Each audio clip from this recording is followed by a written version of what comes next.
Hello, my friends. I've got yet another episode of Stand Up for you to listen to and think about based on last night's debate and the Supreme Court's decisions. Who better to talk about it all than with Jon Fugelsang? I think you're going to love my conversation with him. That's coming right up. And on this episode of Stand Up, you can skip ahead if you want to listen to the post-debate chat last night. There was over 70 of us together, almost 80 of us at one point watching the debate together, co-hosted by J.L. Covan, who you'll hear in this as well. And so what I've dropped into this episode of the podcast is about an hour and a half of that great conversation with so many voices from our community, listening community, and I think you'll really like that as well. I've also shared the link to the whole Zoom chat, and if you're a paid subscriber, you can go click on that and watch it. If for some insane reason you want to skip my conversation with Jon Fugelsang, the post-debate Hangout conversation starts about 33 minutes in. But let's get to my conversation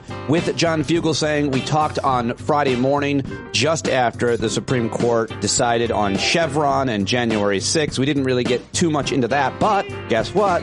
I'll be having another conversation today with Eric Siegel, and I'll try to get that posted as well. Thank you for your support. I can't do all of this work without it, so if you appreciate it, patreon.com. I love my family. I love my work.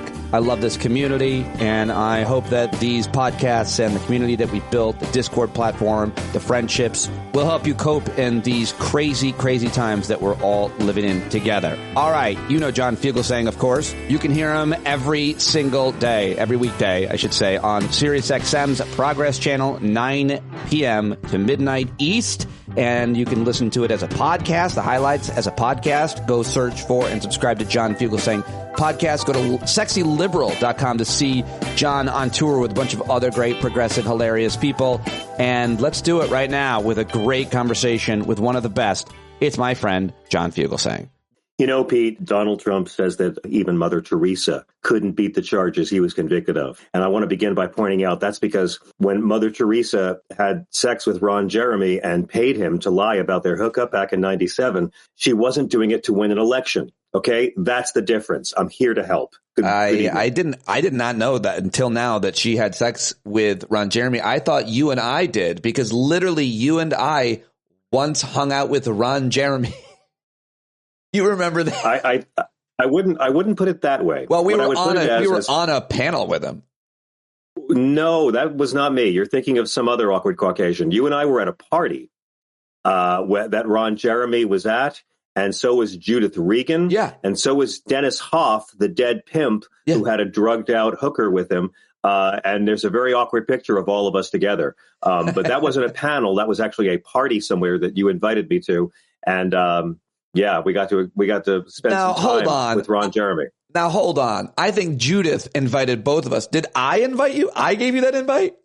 I don't know. It's a long time ago, and Ron Jeremy was there, so I've had a lot of therapy to block out the memories. I met him twice, believe it or not. Heterosexual men do. We bury stuff and don't think about it too much. That's what we do. So much I wanted to talk to you about before last night's debate, but I got to get your take. I feel like there are two takes, and I just don't know what to think this day after. But I'm seeing a lot of people say simply, Joe Biden is the nominee. If you change him, we will lose. Is it that simple? Oh, let me tell you, I got to say, it was quite a debate. Joe Biden had a bad performance, which I guess means I no longer support abortion rights. And I now think billionaires need a tax cut, and I've decided climate change is a hoax, so I'm giving up on everything I ever believed in. That's kind of the vibe I'm getting. Look, Pete, I watched it. I was doing the live coverage for SiriusXM Progress last night, so I was working. I didn't get to kick back and enjoy it and have a breezy, fun romp like the rest of you who watched it for pleasure. But Joe Biden at age 116, in pajamas and a wheelchair, drooling on the clicker, still appoints better judges than Donald Trump. Joe Biden's brain, kept alive in a jar, fights harder for non-millionaires than Donald Trump. Do you understand this was the first debate in history where somebody said, I didn't have sex with a porn star? Do you understand that Man Baby went on TV and claimed he never had sex with a woman? He paid six figures to claim they never had sex, but Biden had a bad debate. So I guess I should despair now. Pete, look, Biden's 81 with a stutter, but show me a universe where a guy can get up there and lie. I was trying to write down the lies, and at 23, I had to stop because my hand was hurting. Yeah. But I mean, Donald Trump, migrants are getting luxury hotels. Other countries don't respect us. Millions of people pouring into America and Medicare and my economy with the like lie after lie after lie. I mean, if you're going to ever commit adultery, you shouldn't. But if you are, try to be married to Jake Tapper or Dana Bash, because they're not allowed to ask any follow-up questions, Pete Dominic. Donald Trump told his favorite lie for the rubes in the stadium that a baby can be taken out of the womb in the 9th month and wrapped up in a papoose and killed. He told that lie around adults. And you know what the adults did? Nothing. Donald Trump finally told that lie around sane people, and the sane people said, let the 81-year-old president with a stutter correct him. It's not my job. Right. I mean, that's what we witnessed last night. That's what it was. And so show me a debate anywhere in the world where a guy can demonstrably lie over 50 times and the other side is terrified that they had a bad night. All fair, all good analysis. Fully agree. The issue, I suppose, that is fair to ask is obviously most of us feel this way, but all of this is going to be broken down in the clips as it already has been on TikTok. And it's so easy to paint President Biden in a way that people are concerned folks won't be motivated to come out and vote for him because of that debate performance. Not that he's not the right guy, but just that he got bowled over and people just don't like it, and they don't like him, and they're not going to vote. Do you think it affects the outcome of the election this far away, or we're panicking and we're suckers for thinking that it's we're day trading on politics one day at a time? Again, we're not the suckers, Pete. We live in a media culture that is talking about Joe Biden's poor debate performance because we grade Joe Biden on a standard of world leaders and American presidents. Yeah. Donald Trump is judged on a standard of millionaire at birth reality TV rapists. So he actually is not held. We're judging Donald Trump on the Donald Trump standard. In a sane society, we'd be like, yeah, the one guy was old and had a cold. The other guy could not stop lying, rapes people, and is trying to is more or less trying to make America this crypto fascist state. I mean, I don't really understand how historians are not going to think we're all dopes for sitting there and treating this like a normal election. Well, I mean, Donald Trump has normalized fascism so much, and he's normalized this kind of petulant Americanism where it's more or less like the comment section came to life. I guess it's nothing new. I mean, compared to people saying we should own black people, compared to, previous incarnations of American wickedness and selfishness, we shouldn't be surprised. It's pretty mild. But how do you watch Donald Trump's debate performance? How do you watch that and say that and support it and claim to be a good person and claim to care about the Constitution or what's in the Bible? It really is such a stark moral dividing line to me, Pete. Yes, Biden had a bad night. Biden's 81 with a stutter. The other guy is a criminal who can't stop lying and who lied to everyone you love during a plague. I mean, he's on tape. Yeah. He's on tape with Bob Woodward saying it's a deadly airborne virus. But that was the same month they found out it was mostly affecting African Americans. Yeah, that was the same week he began saying, reopen America. Always a good point to remind us of. You are a very successful comedian, talk show host, actor, writer, and more other jobs. Are those black jobs or white jobs that you have? Those would be white jobs, Pete, because white is a polite term for what I look like. I'm very white. I'm extremely white, folks listening. I know you can't tell by my voice, but albinos call me honky. I'm very white. Pasty, as used. So last question about the debate. What do you say to people who are saying that we need to switch candidates to win, and that if we keep Biden, we'll lose, or if we switch candidates, we'll lose? Do you think there's a conclusive answer on that? No, there's not. Of course there's not. Look, I'm not a Democrat, so they'll work out what they want to work out. But Biden is the only person who has beaten Trump. You show me, here's what I think. Show me somebody else who's going to get 270 votes in the Electoral College. Show me the Democrat who's going to get 270, and then show me the Democrat who's going to be able to achieve half as much as Biden with a completely divided Congress. That's the thing that no one talks about. This old man, I don't know how he does it, Pete, and I don't shy away from him being old. I don't care that he's 80. Mick Jagger is 80. Harrison Ford is 80. Scorsese's 80. De Niro's 80. Carole King is 80. They'd all make a better president than Trump. My dad turns 80 in 2 weeks. Give a shout out to Chisel D. You know my dad. Your dad is a better, more capable, and will appoint better judges than Trump, and I know that already. That's right. Keith Richards is 80. He'd be a better president than Trump.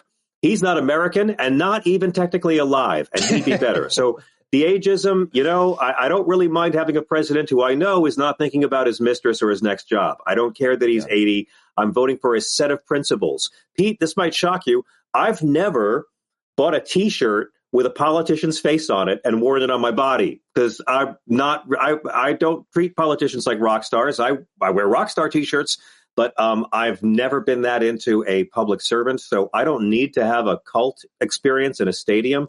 I vote for a set of principles, a set of ideas. And so I trust that whoever I'm voting for also has a vice president and an administration that will advance the same sets of ideas. Maybe billionaires could afford to pay a little bit in taxes. Maybe women should have control of their own bodies.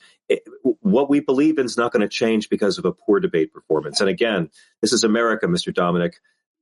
By August, this will be forgotten. I sure hope you're right about that. By the way, I feel like you're being dishonest to my audience. I vaguely remember you performing in a Rod Blagojevich T-shirt. Was that not? Maybe it wasn't you. Maybe I'm thinking of Michael Ian Black. That sounds like something Mike would do. So, all right, moving on from the debate. Originally, I had wanted to talk to you about the courts and what is happening. The Ten Commandments are now in the classroom in Louisiana. Before we get to those things specifically, I did not realize, we haven't talked in a bit, and that's my fault, that you were working on a book about religion and politics. Who better to write that? Tell us a little bit about this labor of love. It sounds easy. I'll tell you. Let me tell you, these professors who take sabbaticals to write their book, they've got it figured out. But I'm hosting a radio show every night and on tour and pretending to be a dad. I'm very sleepy. Yeah, I'm writing a book. It's about how to use the Bible when debating a right-wing Christian nationalist or Trump supporter. So I'm rooting for Trump's second term because it's better for my book sales, Pete. Yes. Yeah, I'll win either way. The book is called Separation of Church and Hate. It's with Simon & Schuster's Avid Reader Press, and it goes through every reason why the right wing labors, legislates, and votes against the teachings of Jesus, how they are not religious. And it sort of goes through 2 generations, 45 years of Jerry Falwell and Pat Robertson's master plan of getting American Christians to replace Christianity with criminalizing abortion. And how, since the time we were kids till now, American Christians were groomed to throw out everything the character of Jesus ever says, because that character of Jesus, I'm all for policy based on his teachings. He says he's going to judge individuals and nations by how they welcome the stranger. Individual and nations will be judged by how they take care of the sick, take care of the poor. This is the same Jesus who says, put away thy sword. He who lives by the sword will die by the sword. Don't execute people. Pay your taxes. So it's going through his actual teachings and how his unauthorized fan clubs don't really follow anything he talks about. Did you hear, of course you've heard, I can't wait for the book. No one better to write it than you. It's your trademark, it's your hallmark, and everybody knows you're so good at it. And part of my terms of my parole. So thank you. Well, fair enough. But I know obviously about Louisiana. Did you hear and their governor signing legislation that allows the Bible, Ten Commandments to be put up? Did you hear about the superintendent of Oklahoma, this dirtbag, this motherfucker Ryan Walters, and his announcement yesterday about putting a Bible in every? Yeah, you've heard that. Mm-hmm. All right. I did. Yeah. I'll drop the clip in. I'll drop the clip in later for others who haven't. I'll mark that. But what do you think about now the Bible in every classroom and the 10 Commandments in every classroom? We're getting there, John. We're getting there. We're really getting there. So listen, it's never been a better time to call these flock fleecing frauds and Pharisees out. You ever notice they never fight to put any quotes of Jesus on a wall? I mean, Jesus reduced the 10 Commandments to 2. Have they ever fought for Jesus' 2 commandments or the Sermon on the Mount or the Beatitudes? No, they go with the Hebrew 10 commandments, or in this case, the Protestant version of the Hebrew 10 commandments. Please keep in mind there are 3 versions of the 10 commandments we go with, the Jewish, the Catholic, and the Protestant. Louisiana went with the Protestant, just so we know. I respect the 10 commandments. I'm a big fan of them. If you are a Trump supporter, you don't believe in them. Really quick, Pete. No other gods before me. Number 1, Trump worships money. Trump worships himself, not God. Thou shalt not make images for thyself. Well, first off, Donald Trump owns paintings of himself and sells these softcore gay porn NFTs. Won't take God's name in vain. Trump says goddamn at his rallies. Trump put his name on a Bible. Remember the Sabbath day? Trump plays golf and bangs hookers on the Sabbath day. Honor thy father and mother. Donald Trump tried to rewrite his dying dad's will. Google that. It's true. Thou shalt not kill. Trump executed. Trump assassinated. Trump lied to everyone you love during a plague. Thou shalt not steal. Trump's foundation did. And Trump's fraud school stole from American vets. Shall not bear false witness. Stop the steal. No collusion. Build the wall. My hair is real. Obama wasn't born here. Thou shalt not covet thy neighbor's wife. We heard Donald Trump do that on tape. I'm sorry, Pete, that's 9. What am I forgetting? Oh, yeah. Thou shalt not commit adultery. How much time you got, Pete? So here's the thing. As they post these 10 commandments, any Christian who votes Trump doesn't take these seriously. If you vote for a man who's violated all 10, we know you don't even believe it. So the kids of Louisiana get this put up in their schools, and their parents tell them, follow everything on this list. And I think, Pete, we might have been wrong. The kids of Louisiana really are getting an education. Yeah. Because when these kids read this list and see who their parents vote for, they will learn in school, thou shalt not trust fake MAGA Christians. Well said, well done, and absolutely right. What do you think in terms of like some of the constitutional arguments that you've heard and talked about? The Bible in the classroom, separation from church and state is being blurred more and more, and people are being taught, revisionist history about the Constitution, about the founding. You know a lot about this. Go ahead. Yeah. I mean, look, this is not what the founders wanted. The Treaty of Tripoli, ratified by George Washington, signed by Thomas Jefferson. The government of the United States is in no way founded upon the Christian religion. But again, they don't care about the actual beliefs of the founders any more than they care about the actual teachings of Jesus. This is a cult of selfish indulgence. What I want is what God likes. That's the essence of fundamentalism. Whoever I like, God likes. Whoever I hate, God hates. We see this with our Muslim fundamentalist friends and our Christian fundamentalist friends. If you oppose me, you're opposing God. That means you work for Satan. And I'm not going to sit down with Satan's emissary and negotiate school curriculum or what marriage is. So, I just feel like these people have used spirituality as a cloaking device for many years, and it's time to take away their camouflage. They despise the founders. The founders did not want this. It's bad for religion. It's bad for the Constitution, and they don't follow either. They don't care about the Second Amendment, Pete. They don't care about the well-regulated militia part. That just means unregulated dudes. They don't believe or follow anything they claim. They follow their own id. And it's really a drag for the rest of us trying to be the adults in the room. That's why we watch a debate like this and see Man Baby tearing up norms, and we're all wondering, oh, dear, how did we get this way?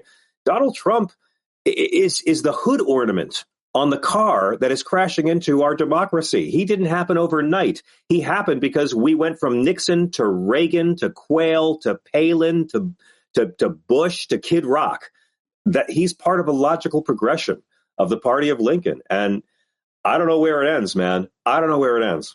I think it ends with The Rock, not Kid Rock. I think it ends with Kid Rock's hepatitis being the Republican nominee. I think it ends with Ricky Schroeder and Kirk Cameron in the Secretary of Transportation and That's Labor. it. I want to make Kirk Cameron will be down at SeaWorld yelling at the gay dolphins. You're not being natural, gay dolphins. You're not being natural. That is a dead-on Kirk Cameron. I wasn't expecting Thank you. that. Ooh, I had to go deep to get that. I really channel Kirk Cameron more than play him. Thank you, Pete. What do you think about the Supreme Court and the decisions that they've come down with? What do you think about Samuel Alito and his behavior and his flag and Clarence Thomas and his corruption? I mean, many of them are very corrupt and have taken a lot of money and favors, but these decisions, including the one that came down the morning that we're talking here on Friday, the Chevron decision, which reduces the regulatory power of the entire federal government, takes it out of the hands of expertise. And it seems like we're probably going to be turning on the water and having even more plastic coming out of our faucet, more pig shit in our air, and just fewer rules. What do you make of the right-wing Christian nationalists, cartoon villain Ayatollahs on the Supreme Court? Well, I don't like them. You began with Alito, right? Can we just leave Alito alone? He did not run those insurrection flags up his flagpole. All right. That was his wife, you liberal monsters. He had no say in this. He had no agency. He can't control what his wife runs up the flagpole. And it's his flagpole. He lost his autonomy, Pete Dominic. He had no choice. He had no agency in what happened. This woman he's married to is a flag hag, but his poll, his choice. Okay. Alito is a living, breathing, woman-hating reminder that Bush really was worse for America than Donald Trump. Good point. Bush was worse for America than Donald Trump. And by the way, Alito's so angry about Trump's conviction, he's flying upside down Confederate flags at all of his homes right now. But it's hard because it looks the same upside down because they're racist idiots. Listen, Lady Justice, I think that she wears a blindfold so she doesn't have to watch Clarence Thomas wag his junk at her in the open. Boy. I mean, all right. I mean, what we're witnessing right now with the bribery, and what you have to remember about our Supreme Court is this 6-3 took away rights. 6-3 decided that women today should have fewer rights than their mothers and grandmothers based on something that's not in the Bible. Of these 6, 5 of them were appointed by presidents. The majority of American citizens voted against getting into the White House. And the 6th was appointed by a president who opposed the 1964 Civil Rights Act. 5 of them appointed by presidents. The majority of citizens voted against, but the dead slave owners of the Electoral College put him in. So what this means is we, the people, don't choose the people who choose our laws. And there is no system in place to have any kind of accountability over these people. I mean, I don't know why we can't have subpoenas. I don't know why we can't have a special prosecutor about this. It's just naked bribery out in the open. And there's a time and a place for that, and it's Congress. So it's very depressing. And what was the second, third, fourth, and fifth part of your question, Pete? No, that was good. That was a good recap. I would only add, I think it was a 5-4 decision when they removed voting rights, when they gutted the Voting Rights Act in 2013. Yeah, in 2013. It was a very different court back then. 13, yeah. And by the way, that happened the same week that Sharknado 2 was greenlit, August of 2013. What does that have to do? I will never forget, because the Supreme Court gutted the Voting Rights Act the same week Sharknado 2 was greenlit. And I've always been convinced these events are related, Pete. It says that's where we are right now. Which do you think was more consequential? Oh, I think the Voting Rights Act was just a bit more consequential. Okay. But, because they had these pre-clearance rules that Confederate states with an historic record of making it hard for black taxpaying citizens to exercise their rights. So they had these rules to make sure they couldn't cheat. Now, the smart, equitable thing would have been to apply these pre-clearance rules to all 50 states. Instead, Judge John Roberts said, we have a black president. That means there's no more racism. That means we don't need these safeguards anymore. And it became a lot harder for black people to vote. We see these voter ID laws and everything else. A little bit harder to vote this way, a little bit harder to vote this way. That's how it works. The GOP knows they can't win with a popular vote anymore. So they've got to make it as hard as possible for as many people as possible to vote in any way possible. And it's going to get worse in the next couple of years. This is all about 2025 when white people become a minority. And our white people are not going to become a minority gracefully, Pete. They are going to freak out and make life very interesting for the rest of us. Do you think that you have special insight on it because you're the same color as industrial walling? I do. I think because I am so white, Pete. I'm Irish, Danish, German, which means white. I get drunk, hide the Jews, and look for them. I'm very white. They put me on Santa's lap and he'd say, what do you want? And I'd say pigment. I'm so white, Pete. I can go on. We can discuss mayonnaise. Fine. That's fine. Discuss mayonnaise if you want. My latte did not have enough foam today. But look, I'll tell you something. I've learned to appreciate good white people more than ever. I've learned to appreciate white people with empathy more than ever. Yeah. Yes. And I've learned that when white people do horrible things and good white people get embarrassed, I like the good white people who get embarrassed. We should be embarrassed by what our fellow Caucasians do sometimes. Yes, and speak up and stand up when you see it, when you can, for sure. Now, you mentioned, well, I don't think you mentioned, but Project 2025, how much are you talking about what could be with a second Trump administration? How closely have you paid attention? Incessantly. I mean, we talk about it almost every night. That's how you know you're not watching the CNN debate on my show, because they didn't bring it up once. And this is the Christian nationalism wish list. I mean, this is what it is. And none of it has anything to do with the Jesus parts of the Bible. It is just, once again, like PNAC, it is just the right-wing wish list. And if we fall asleep at the wheel and allow our liberal purity tests to turn over the swing states, you know, it was people who wouldn't vote for Al Gore in the swing states that we got an Iraq war and a housing crash and a worldwide recession. It was guys in the swing states who were too pure to vote for Hillary Clinton. Oh, no, I'm not going to compromise my morals. Those were all guys without uteruses, Pete Dominic. Wasn't going to inconvenience them. So, you know, I just feel like I'm still reeling from the debate, to be honest with you. You know, it's hard to not be affected emotionally by something. It's hard to not watch a cruel, lying, privileged fascist man abusing and mocking and scorning a decent old man who's trying to tell the truth, who's fighting for us. That old guy was fighting for us last night. That sad old man who was short of breath, who was so hoarse. I've never seen someone fight for non-millionaires as a president in my lifetime like that old man. I've never seen it before. I wasn't a Biden voter. I'm not even a Democrat, but I've been so impressed since he became president by what he's achieved, what he's done, how hard this man has fought for non-millionaires. I know it's scary right now. It's no contest, but you know, I think the debate was another reminder that no one's going to come save us. Jesus isn't going to come. Michelle Obama's not going to run. Barack Obama's not going to help us. Gandhi, Batman, Black Panther. It's going to come down to us and very high voter turnout. And I really believe that people care enough about each other. I think Roe v. Wade woke a lot of people up and realized, like Project 2025, these fascists get this stuff slipped through, like an Iraq war, because enough of us are asleep at the wheel. There are about 130 days left until the election. You have a disproportionate influence. I know you're going to give me some modest influence, and me less so, but still, I do. I'm in the game. You're in the game. Media, politics, activism. You've been in the game. We've been in the game together for a really long time. What can you do? What will you do with your nightly show in the next 130 days to help win, certainly in the states that matter, this shitty system that we have? I mean, how are you thinking about it? Who are you talking to? Who are you highlighting? What's the strategy, John? What should we be doing? Everyone's got to get everyone to promise that they'll get everyone to vote. I mean, it's about turnout. It's going to be like every other election ever, Mr. Dominic, every other most important election of our life, which everyone is these days. If there's high turnout, fascists lose. If there's low turnout, the status quo wins. That's it. That's it. And, you know, I mean, I don't believe America's that dumb. We do have a very strong, robust punch yourself in the face belt.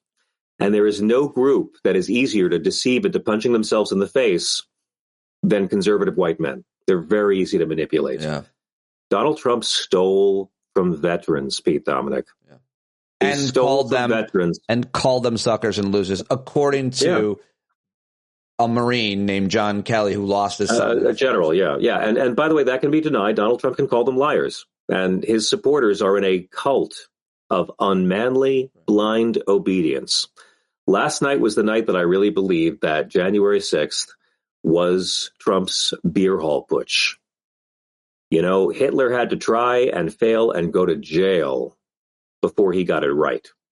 That's what the beer hall putsch was. And that failure of a revolution, Donald Trump is the person who ended 240 years of peaceful transfer of power. Actual patriots would care, and we don't have that. We have this unmanly cult of blind obedience. Pete, when we objected to the Iraq War 20 years ago, they hated us. Yeah. They said we hated America because we said this is immoral, this is illegal, this doesn't make sense, and they hated us, Pete.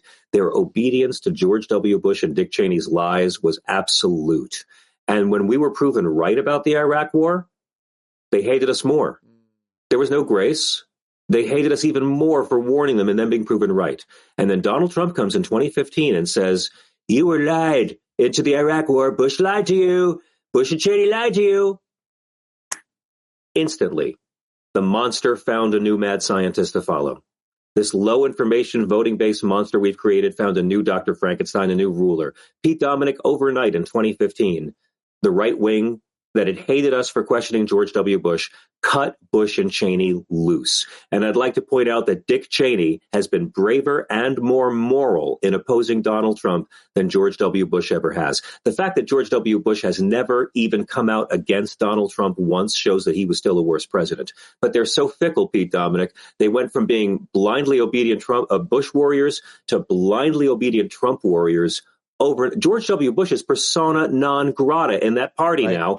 And now these people pretend that they're the peaceniks and that we're the warmongers because they didn't mind George W. Bush's illegal, aggressive, imperialist attack against a smaller country that never bothered them. And they don't mind Vladimir Putin's imperialist attack against a smaller country. They haven't changed at all. They still support bullying. They still support fascist imperialists invading smaller, weaker countries.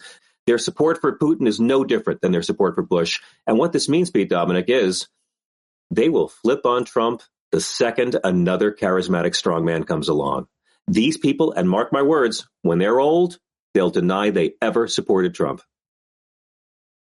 You're a legend, in my mind at least. I am so grateful to have you here and to see you, my friend. Plugs?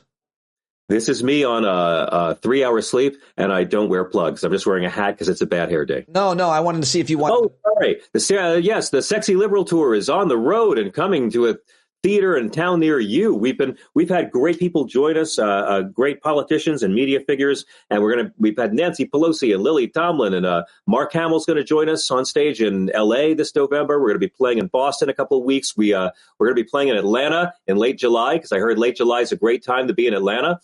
The show is on SiriusXM every night, and we have a free podcast now. So if you don't have SiriusXM, you can hear the highlights of our show on the Jon Fugelsang podcast, and the book's coming out sometime next year if I live. Very excited. You will. You have to live forever. You cannot go anywhere. Thank you, my friend. I really appreciate it. Thank you, Pete. It's so good to see you. You're the best. No, you're the best. No, you're the best. There he goes, Jon Fugelsang. Go listen to the podcast. Subscribe to that. Listen to him on SiriusXM. Follow him on social media. See him on tour. Thank him for joining me here. And now, here is our chat from after the Hangout, or after the debate last night at the Hangout. We talked for quite a while. It went till past midnight. So many voices. Everybody was cordial and cool, despite the fact that there were some really passionate opinions, some anger, obviously a lot of sadness and concern. But I thought we did a great job with each other, as we almost always do. We're not perfect, but I loved the vibe, the chemistry, and the thoughtfulness that went into this conversation, as so many do. And you can join these conversations every Thursday night if you are a paid subscriber. If you're a paid subscriber. And if anybody hears their voice on this and doesn't want it out there, I can delete it for you or edit it maybe out. But everybody knows I'm recording, and that means potentially I will share it with the public. So always let me know if you don't want me to. All right, I thought everybody was brilliant. I loved it. Let's do it. And this conversation starts right when the debate ended. I don't have enough beer. I'm getting... I'm going to self-deport. Let's go around. Raise, how are you feeling about this? I think it was the worst case scenario. Yep. I was hoping it would not be. I think we talked too much and gave too much credit to Biden's performance at the State of the Union, which is a speech. And the debate is something very different. I think I will actually give Trump, who is the worst person in the world, a tremendous amount of credit for doing what he does best, which is know that he is on camera and always being present of the moment. He's so much less scripted. Even in his final statement, he knew to not have a scripted statement, to actually respond to what Joe Biden just said. It is a deadly technique and characteristic for someone to have in live performance, which is what that was and which is what I do. And he was present the whole time. And Joe Biden was thinking about his rehearsal and what he should say. And most importantly, no one told him he was on camera in a split screen, and he looked off into the distance and he had his mouth agape. And finally, the clips are the only thing that matters. There will be 2 or more moments of senility, like just absolute brain farts for Biden. And the worst choice Biden made was the golf thing.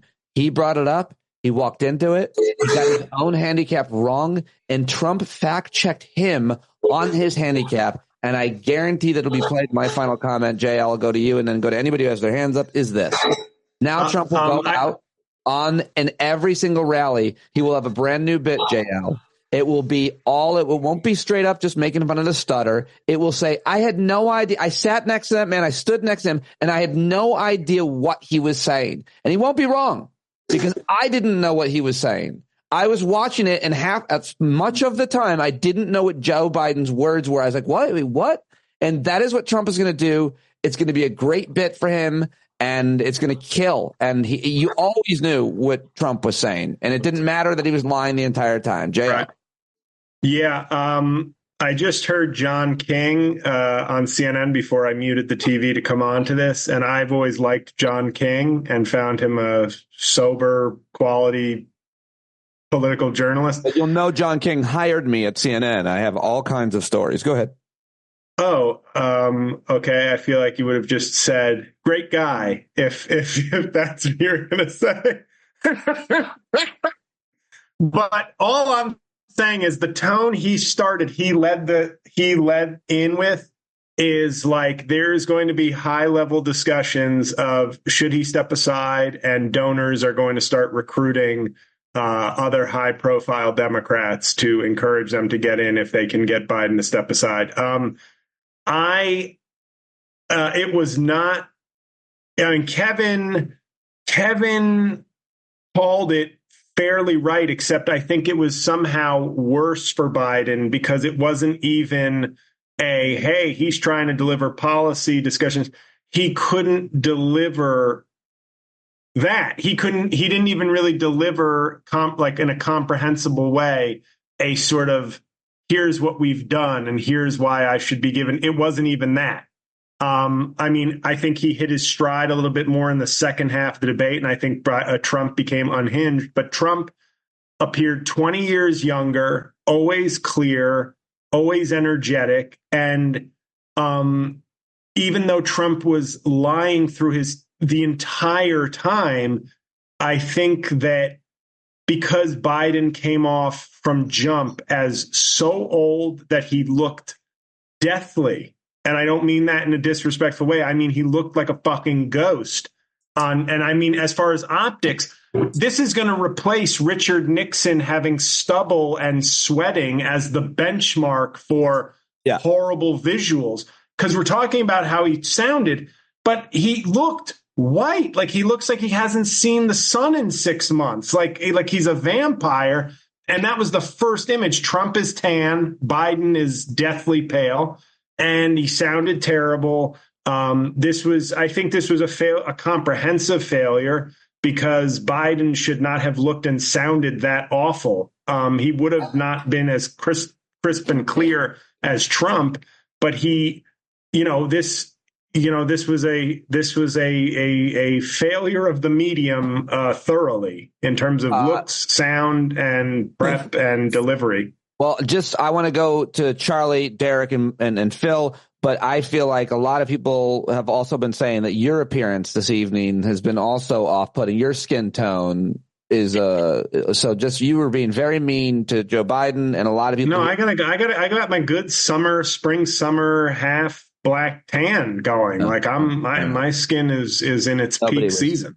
Colors again, Pete? Really? You're going to go with colors? That's funny. Charlie, you are Yes. you're on, and if we could just keep it to about a minute, everybody, and we'll because I want to. If there's a lot of people that want to react, and I really want your reactions, I'm recording them. I'll play them on my podcast, and then I will put down JL's podcast. I will demote it. Go ahead, Charlie. I think the chickens have come home to roost. I think that we knew that in this matchup that this was going to happen. I think this was the worst case scenario. I don't necessarily think that hope is lost because the sides are already pretty much dug in. I think that, but yeah, this was the worst case scenario. Charlie's sounding the alarm as well as I that's the way I put it. Worst case scenario, Derek? Well, earlier, when you actually kind of comforted me when you at the time anyway, when you said that, he had been, prepped to the max, and it kind of calmed me down a little bit. But that's my thing. That's why people pay me, to give them false hope, to give them right. This is what I pay for. But as soon as he opened his mouth, yep, I realized like, oh shit, he's over prepped, or it's kind of like there's times like when boxers, their trainers overtrain them and they end up losing the fight, even though they're the superior athlete by far. They've been overtrained and they've got nothing left. And I think that's what happened tonight. I think it's a great. Is that an analogy? Phil, you are on. Derek, thank you. Phil. Yeah, it was really scary. It's, I wish I hadn't watched it. Trump talks fluidly, and he has effluent that comes out in a steady gush with good diction. And this is America. It's scary as hell. It's scary as hell. And he just lied and lied and lied. And in America, they're going to make it. It's about these two. For most people, it comes down to how these two individuals look and how well they speak, what their diction is like, whether they have a tan. What a bunch of bullshit. It's his administration and policies. That's the only thing that matters. But in America, I'm not sure you can ever get to that. Great comments, Phil. I don't know. I think I just killed the CNN. Sorry. Let's go. Who else? And Drew, I think you have your hand up, and I'm going to go to Kathy. Yeah, the debate was clearly a shit show for Biden, but I think that silver lining is I think there's a good opportunity for some of the clips of Trump lying for commercial and advertising purposes. I think it opened up a couple of points, particularly that stood out to me is climate was a big one. The women's rights to abortion access was a big one. I think even Trump seemed to be stumbling through that one. I think those are two subject matters that Biden can use to just hammer on Trump for the next several months. Your analysis is that of substance, which I would love to do. I wish that we lived in that world. Kathy had her hand up, and then Tina, Jeffrey, Ronnie. So everybody, just about a minute, so everybody can get in.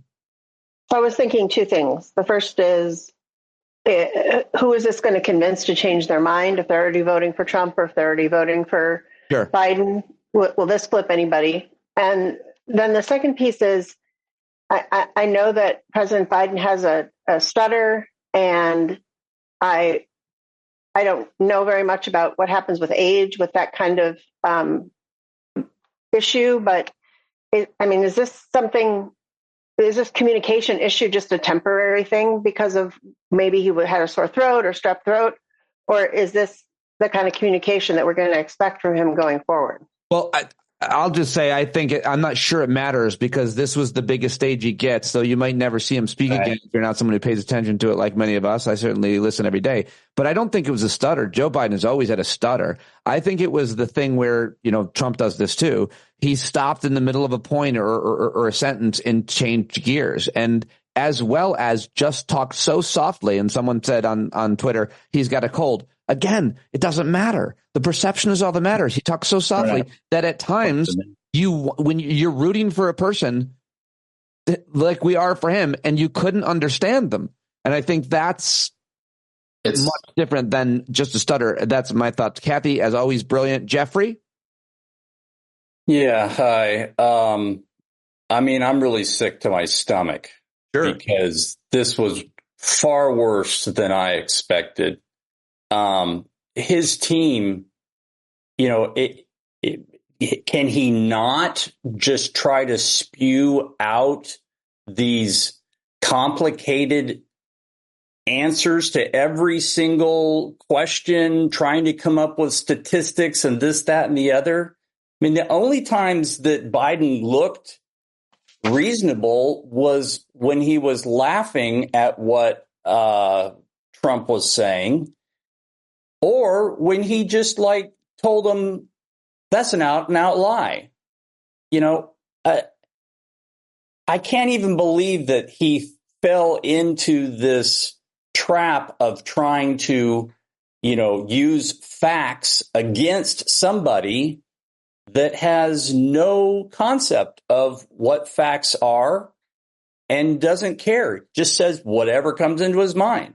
Doesn't matter. Yeah, it was just unbelievably bad. I'm going to hang my hat on the most positive thing I can come away with is what Kathy said first, which is, did anybody tonight change their vote? I like that point, and I wonder if anybody wants to address it. Ronnie, I think, and Tina, and then Mark.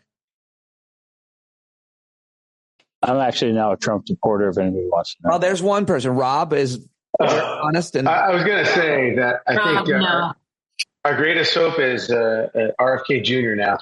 We got to hope he rips those votes away. Right. I'm now for the warm break. Because, we really got to hope for that psycho vote going that direction because, this is bad.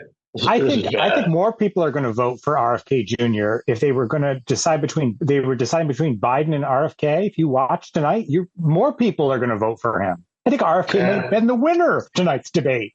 Tina, Ronnie? But that's the best choice we have. I don't disagree, but it was bad. Oh my God. He looked like I wasn't sure he was going to make it through the debate. I mean, you saw my comments. I like Joe Biden. I respect everything he's done, most things, but God, that was so feeble and whispery and weak and.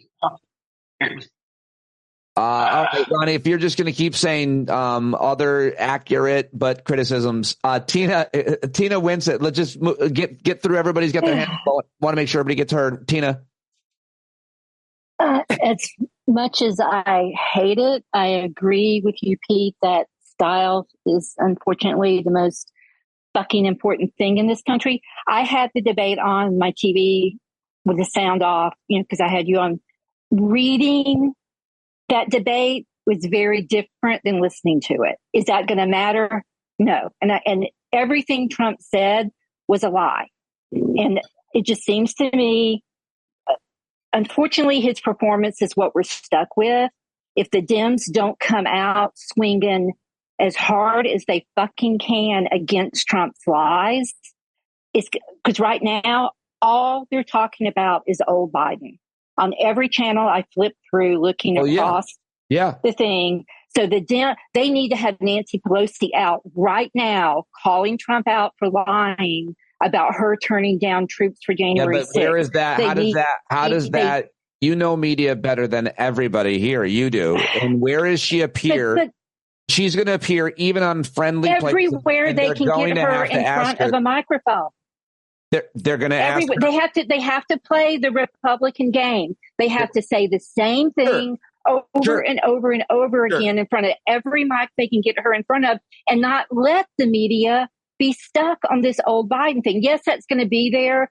They can't make it go away, but they can help drown it out if they just decide to fucking play hardball for a change. Biden actually came out a couple of times tonight where he got in Trump's face. Didn't matter. And you're going to have to get off this old thing. I wish those moments I need a would gas matter. oven to stick my head in. If he didn't bring up his fucking golf handicap, which was disastrous in my opinion. Aaron P., welcome. Oh, good.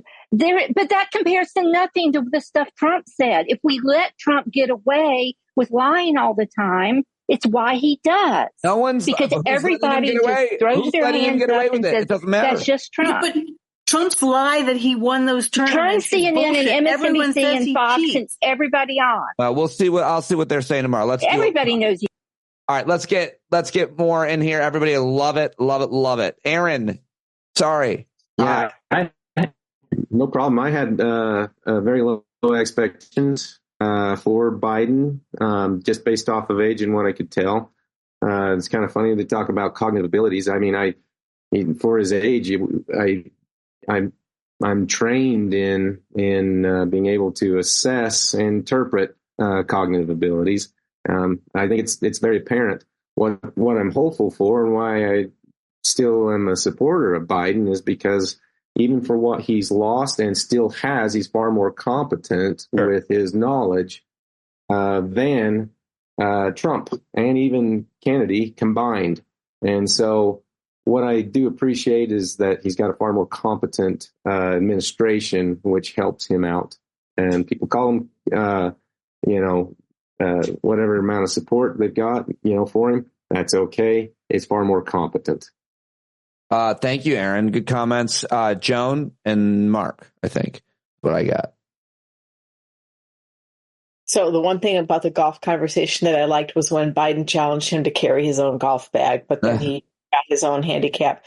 I didn't love that. I thought it would look like two men measuring their dicks. Like, carry your own. I didn't love it, Joan, but I'm glad you did. No, well, I get your point too, because it's going to be so unrelatable to the majority of the population who might have been. Yeah. Yep. I'm seeing chatter about Biden needs to step aside, and I just don't see that being possible right now. I'm just like sick that Trump can get out there and lie and lie and lie and lie and lie, and so many people aren't going to see that he was just lying. Because he looked and lie about humongous things we all saw. Like he could have gotten up there and said the moon landing is fake. Well, he was at that level. $35 insulin. He said he did that. I mean, come on. Yeah. I think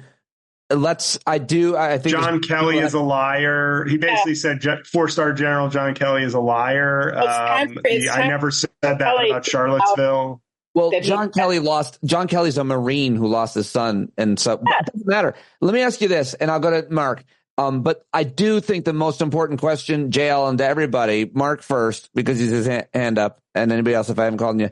Look, everybody, I'm sure, is chattering about replacing Biden. So let's have that talk here. I don't know what to think. And I think what's important is a lot of us don't understand how the conventions work and the delegates work, and I think the politics of it. And if Democrats are infighting, you could split the Progressive Party. It could be terrible. I think there's a lot of things to be said. But Mark Anderson, and then if anybody else want to jump in before, but I do want to debate, and a lot of us know a little bit on the should we replace Biden and Tik. I want to know what people here think. But Mark, go ahead.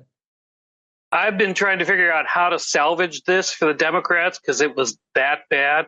And kind of like what Aaron said, I think the answer is Biden needs to go out there and say, look, I'm probably going to die over the next 4 years. The presidency is more important than one man. I've got a team. Do you want Project 2025 running the country? Or do you want a team of people who are actually trying to work for the American people? Biden should just admit, this ain't going to work well for me for 4 years. But it doesn't matter. Who am I bringing into the White House with me? Am I bringing in a bunch of delusional assholes, or am I bringing in people who actually want to get things done? That's the only salvation I see for the Democrats this year, and it really pisses me off. Yeah. Yep. Brady, I think you had your hand up before I asked the question, but I would love to know, and I'll go to you first, JL, and I hope other people have. There's going to be, and I don't want anybody getting mad at each other. Let's be nice. We all are on the same page. But the question is no, fuck all of you. Well, Rob already changed his vote to Trump. Brady, go ahead. Brady. Sorry, I was on mute. Well, I didn't want to watch the debate at all, and I knew it was going to be a shit show no matter who looked better. I was watching soccer, but that got out of hand too. But I wanted to know, I didn't think you could replace Biden because of the ballot and stuff, but then you just brought up the convention and how that works intra-party. So I guess my question is there anybody who has some sort of expertise on how that works at a convention, how you can replace a guy? Not that I want him replaced, but it seems like a viable option at this point. So if anybody has any insight on that, I'd be interested to hear it. I would love, there are a lot of really smart people that are here, and there's a lot of really smart people that we all know and follow and respect. And if there was somebody else that had their hand up that didn't get to say something, just start talking now, because I'm going to just go to Twitter and say Rothkopf is changing his mind. And if Rothkopf, who is basically his wife works for the Biden administration, has been in the tank for Biden, is changing his mind, and that's based on everything that he's hearing, is this. This is what he tweeted 8 minutes ago. I think it's possible to admire Joe Biden, think he did a great job as president, think it's time to pass the torch. In fact, feel that there's an urgent reason to do so. Funeral analysis on MSNBC. Credit to them for pulling punches, reporting that jibes with my own calls, emails, and texts from tonight. I said the debate would be unimportant. I was wrong. That's Rothkopf saying, I was wrong. So you cynical fucks, Kevin Richberg and others, you were right. And you get, Vicky, what do we have for Amanda, for Kevin, and the other cynical bastards that proved to be right? I don't want anything. I actually have some really expensive body oil, but okay, I'll keep it. You keep it, Vicky. Okay, the question is on the table, not only here at our Hangout, but it seems to be with Biden's strongest supporters in the media and elsewhere. Is there, and I don't know how that looks, and I think somebody wrote, if Biden decides... Dude, if he's doing that publicly tonight, it's a done deal. What do you mean? If David Rothkopf is posting something like that publicly tonight, there's no fucking way we can keep Biden. So somebody suggested, just to be clear, how this works. Sorry.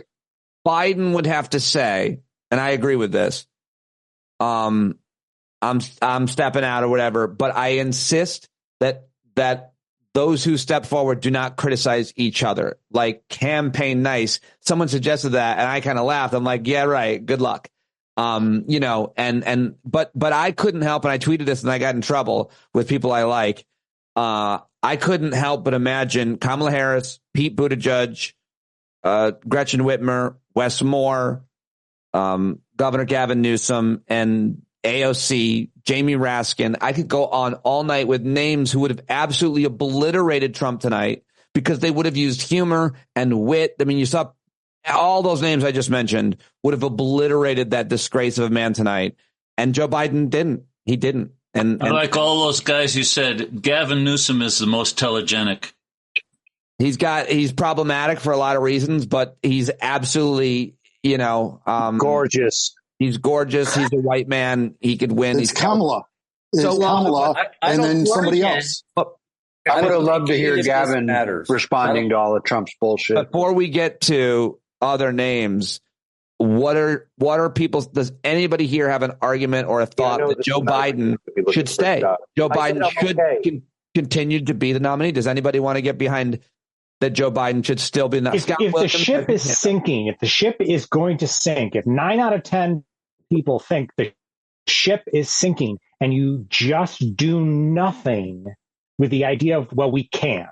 Kevin's right this time. Then you deserve to drown.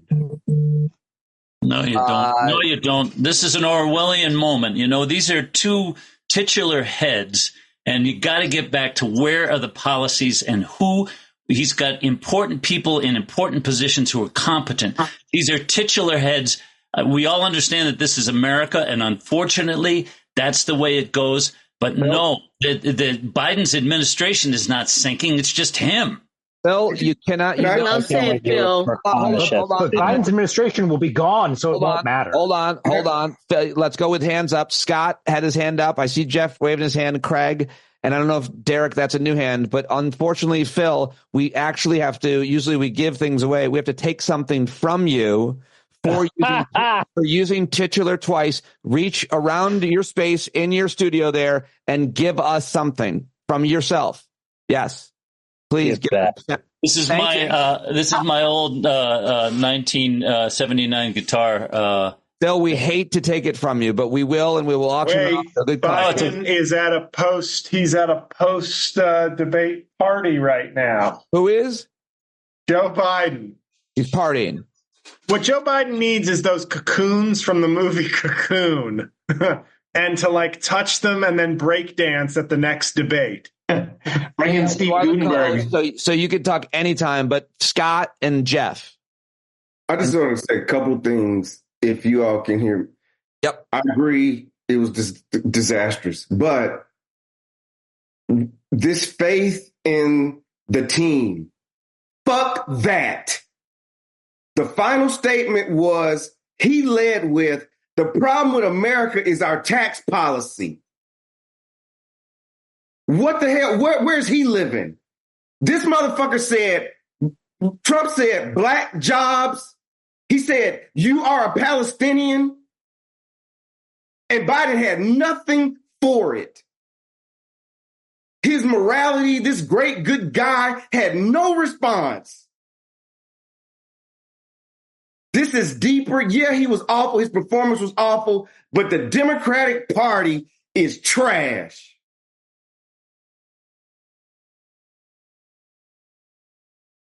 I hear that. I think the biggest reason that it doesn't matter who is on the ticket on the Democratic side, you can replace Biden, convince Gavin Newsom, whatever, get someone telegenic. But what Democrat is going to vote for Trump? Nobody's going to vote for Trump if you were going to vote for Biden.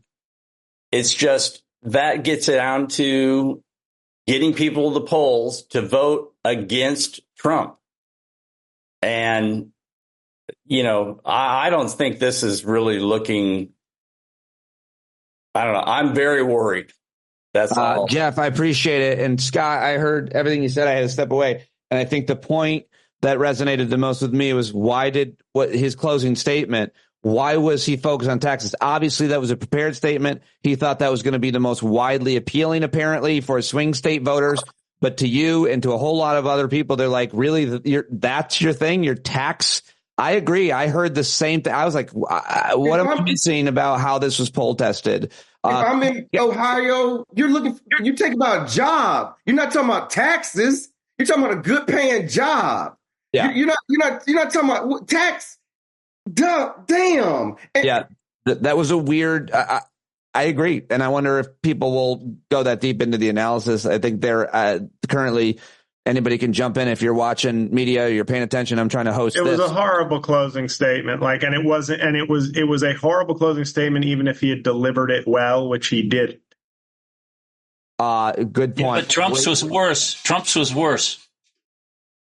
Well, everything Trump said was worse, I suppose. But yeah, but let's focus on Trump's final statement. It was way worse. Thank you, Phil. Someone just said thank you, Phil, so quietly. It was as if we were in church. I did, and I said it so sweetly.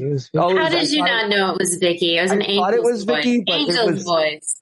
Let's you and me get off of this thing and just talk to each other. Thanks, Phil. Call me. Can we talk about Vicky's new lighting situation? Yeah. There's very flattering. Craig, do you have your hand Vicky up? After Dark. Yeah. Hey. Yeah. There's a couple things occur to me, and this is why I try to avoid giving a hot take. It's a reaction is you haven't processed for enough time. To me, I one, whoever prepared him for this needs to be fired. He's actually a very relatable guy. People who've known him from that area of the country. And what I couldn't get beyond was he wasn't doing what he knows how to do. Joe Biden is the best retail politician that may have ever lived in this country. Nobody's better with people than him. And I think, I mean, there were a couple times when I saw him turn to him, and I think he ditched his prepared stuff and just went at him. The golf thing was horrible, but I think people need to process this a little bit and then ask themselves, is anybody swayed up? One gentleman said there might be more people voting third party, and I think that's maybe more likely the outcome. But he needs to go out when he feels better and he gets over this cold that he apparently has. He needs to go out and he needs to own it and just go, you know what? That didn't go well. Here's what I need to say to all of you. And do what he actually knows how to do. I don't know who to be more pissed at right now. I just think this whole thing and this party does this so much. They think that the facts and the stats are going to get the message across. And all the other folks are talking about, they need to talk about jobs, taxes, Yeah, who cares? I wonder what other people are saying about that. Hey, you mind if I say one thing? All good. Oh, sorry. JL, and then we'll go to Sheila. Yeah, I think one of the things that we're not, sort of figuring on is I watched clips of they had clips of the 2020 debate on this week. And, Trump is the one president who's never aged in the office because I think he doesn't give a shit. And I know that's a very blunt, easy, but I don't think it ever stressed him because he doesn't care. So he looks the same. The office, I know he wears makeup, et cetera, but it did not age him a day because I don't think he ever really gave a shit. Joe Biden, aging from 78 to 82, I saw it with my father. Those can be serious years of aging. Then you compound it with the world's most stressful aging job there is, and we're witnessing something that we have no comparison for, which is the oldest president ever, who is a caring, empathetic man who will age him. He's aged like 12 years since the 2020 debates. If you go back and look at those debates, and I think it's a sad thing because I would be happy to still vote for him even after this debate, because I don't think this isn't the most important thing.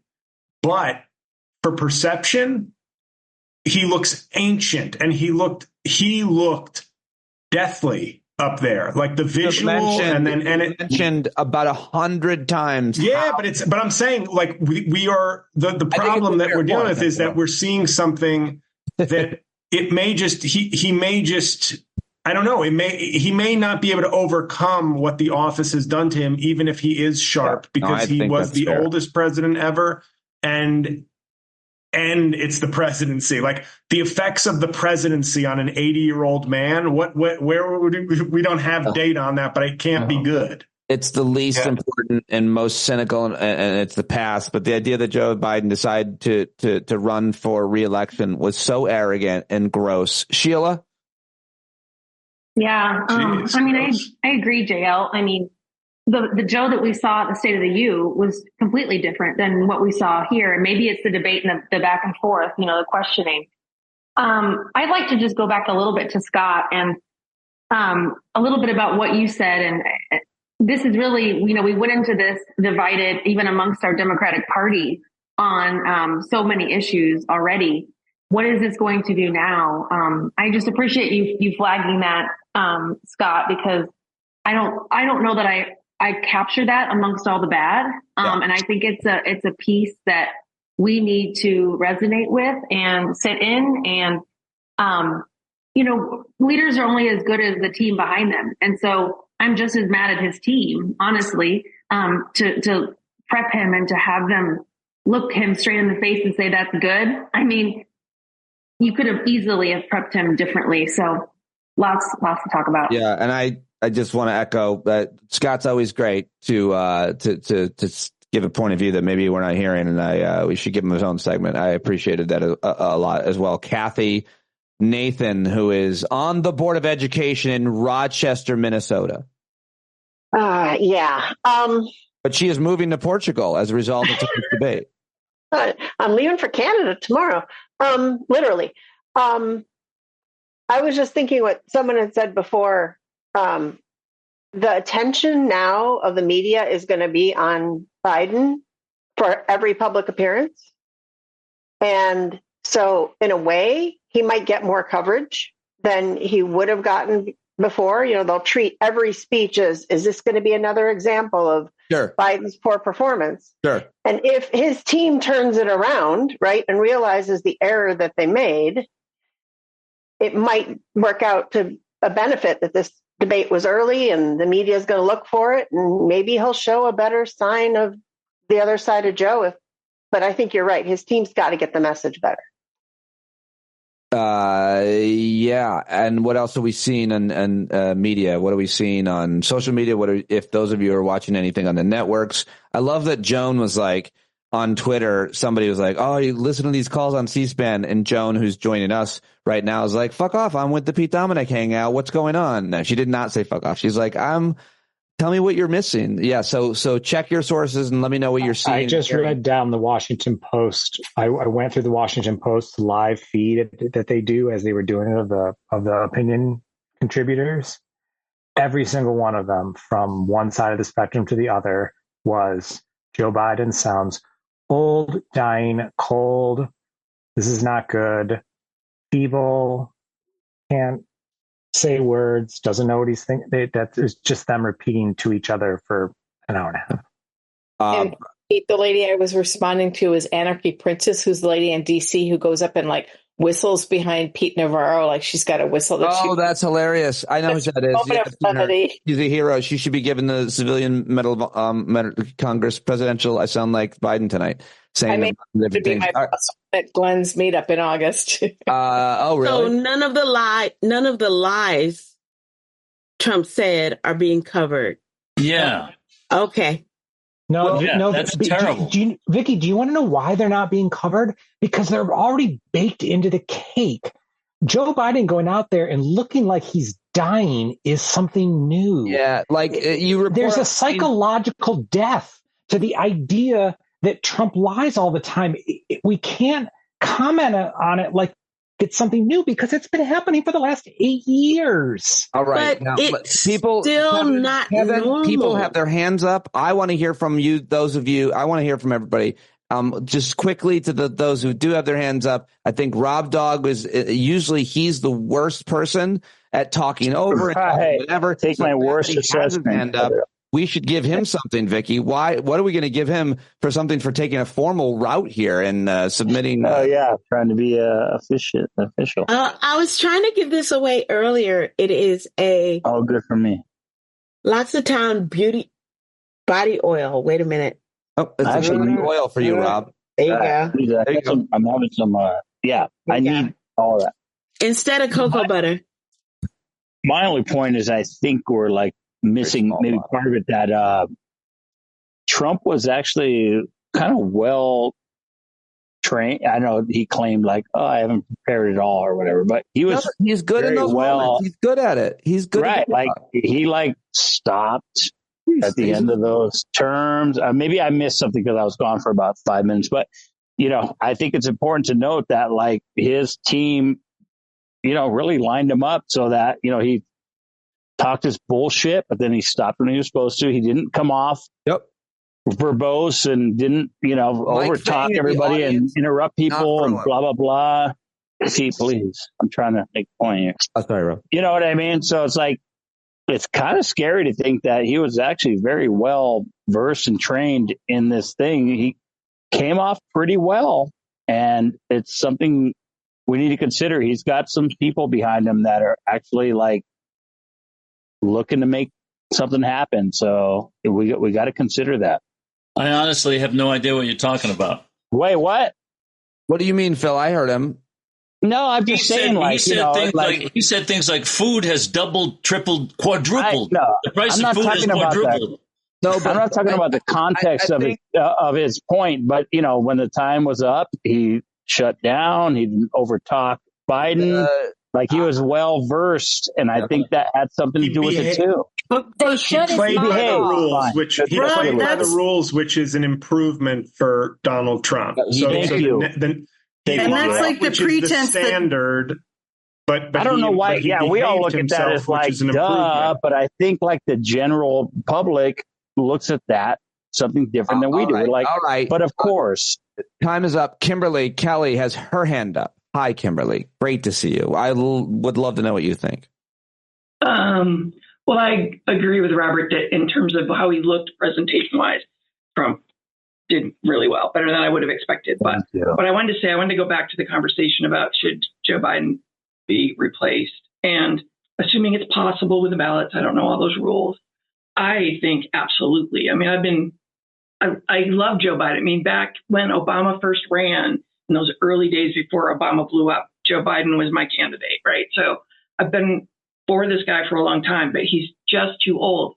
And just think how exciting it would be to have not young, but younger with energy. Because my fear right now is that there'll be some demoralized Dems who now don't bother to vote, undecideds who maybe they can't stand Trump, but they don't decide not to vote. There's already issues with some younger people because of what's going on, with Israel and Gaza. It doesn't turn them to voting for him, all the ones that are one issue. So I just think it needs a big shakeup. And somebody younger, some of those folks you named earlier, Pete, could really change the energy in a country that's full of angst right now. Well said, as always. Carrie. So I think Rob nailed it. Like, we all expected Trump to be unhinged and just rambling on and stuff, but he was very concise and controlled. I got mocked several times for suggesting he might be disciplined. Yeah. And I just got mocked by people. He was super reined in. You get mocked because you were speaking, Rob. Yeah. And to JL's point, and this is on a personal note, like some of you guys know, I spent a couple of years in New York, and a lot of that time was with my parents, who my mom's in her late 70s, my dad's in his early 80s, and I left in October. And yesterday was my first time seeing them in person in 7 months.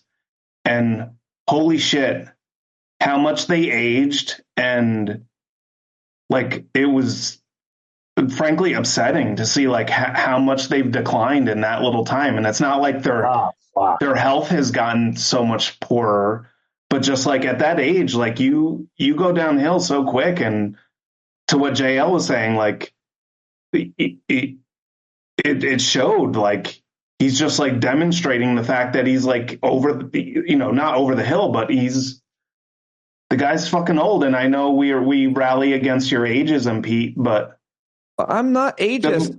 I'm sorry. I don't want to put you in the corner. I think Pete was right the whole time.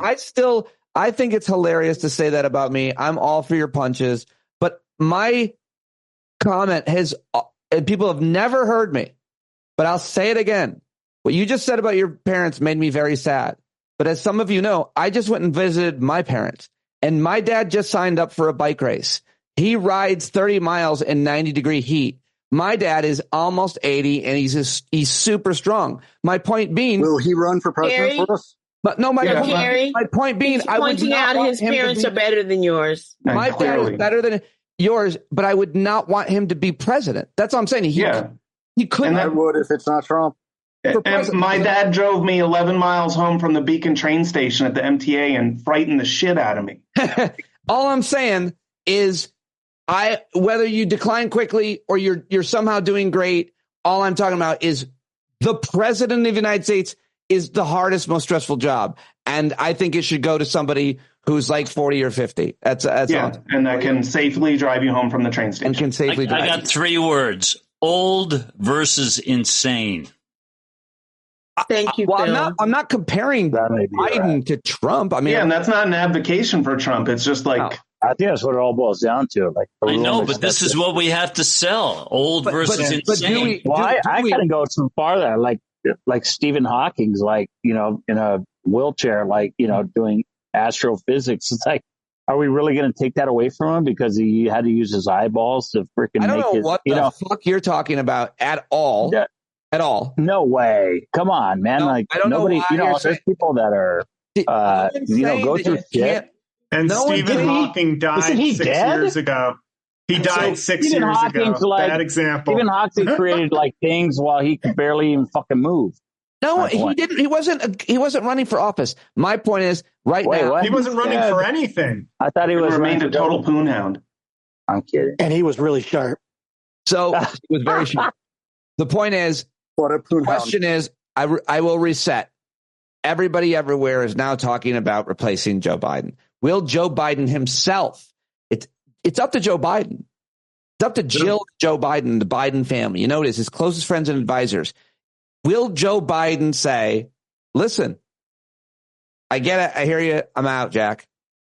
He will if he Is there enough time Joe to get other people on Joe the ballot? Biden just is there even time to get somebody else on the ballot at this point?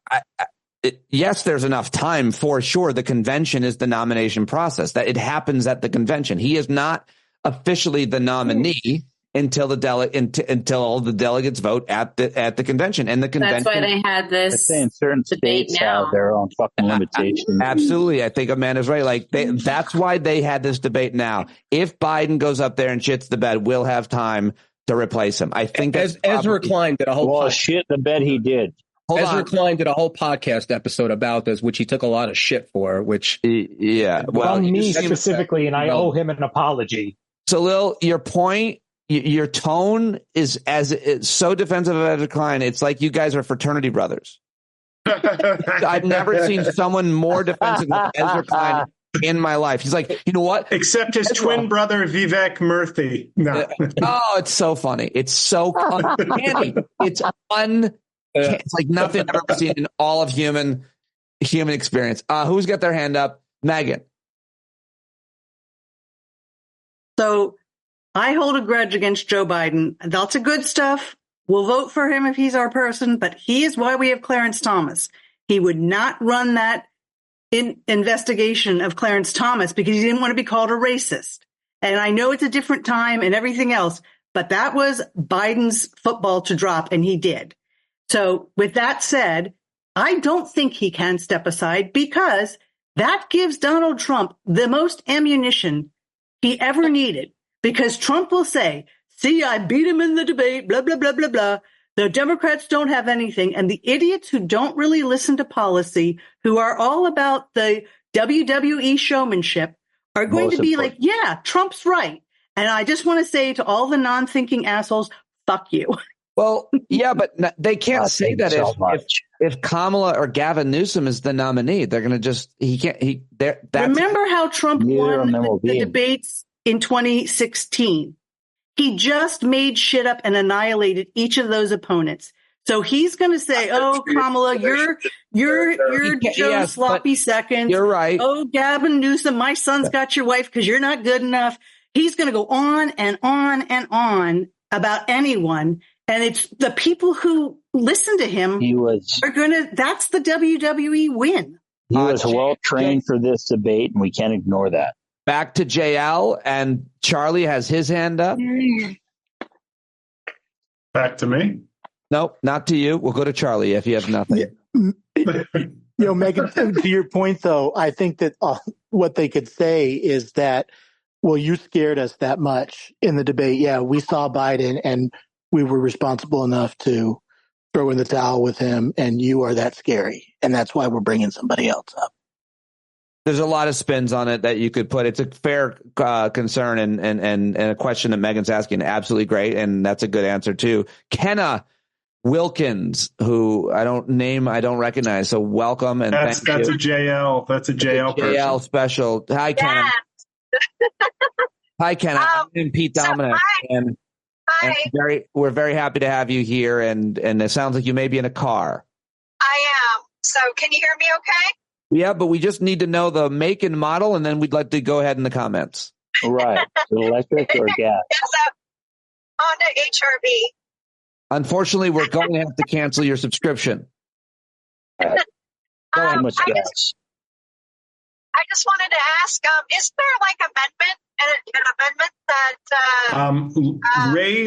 Lower your hand if you are not safe. Hannah, go ahead. Now, is there an amendment that you can what? Yeah, that says that no mentally unstable person can be the president. No, I don't think. Nick, JL, lawyer. You're talking about JL? Yeah. I couldn't hear any of it. She said she's talking about something. Talking about the 25th Amendment. The 25th Amendment would be something that would have to be a whole bunch of people. We learned about it during Trump, right? Go ahead, Nick. A whole bunch of cabinet secretaries would have to sign on and to put in action. Yeah, but what is the point of that? Where are you going? And are you saying that it should be enacted against Biden? Right. I don't think he's that bad. Kenna has been taken. If we heard Liam Neeson come on right now, everybody would think it would be right. I think the 25th Amendment against jail. That's about it. Your chiming in is really starting to irritate me.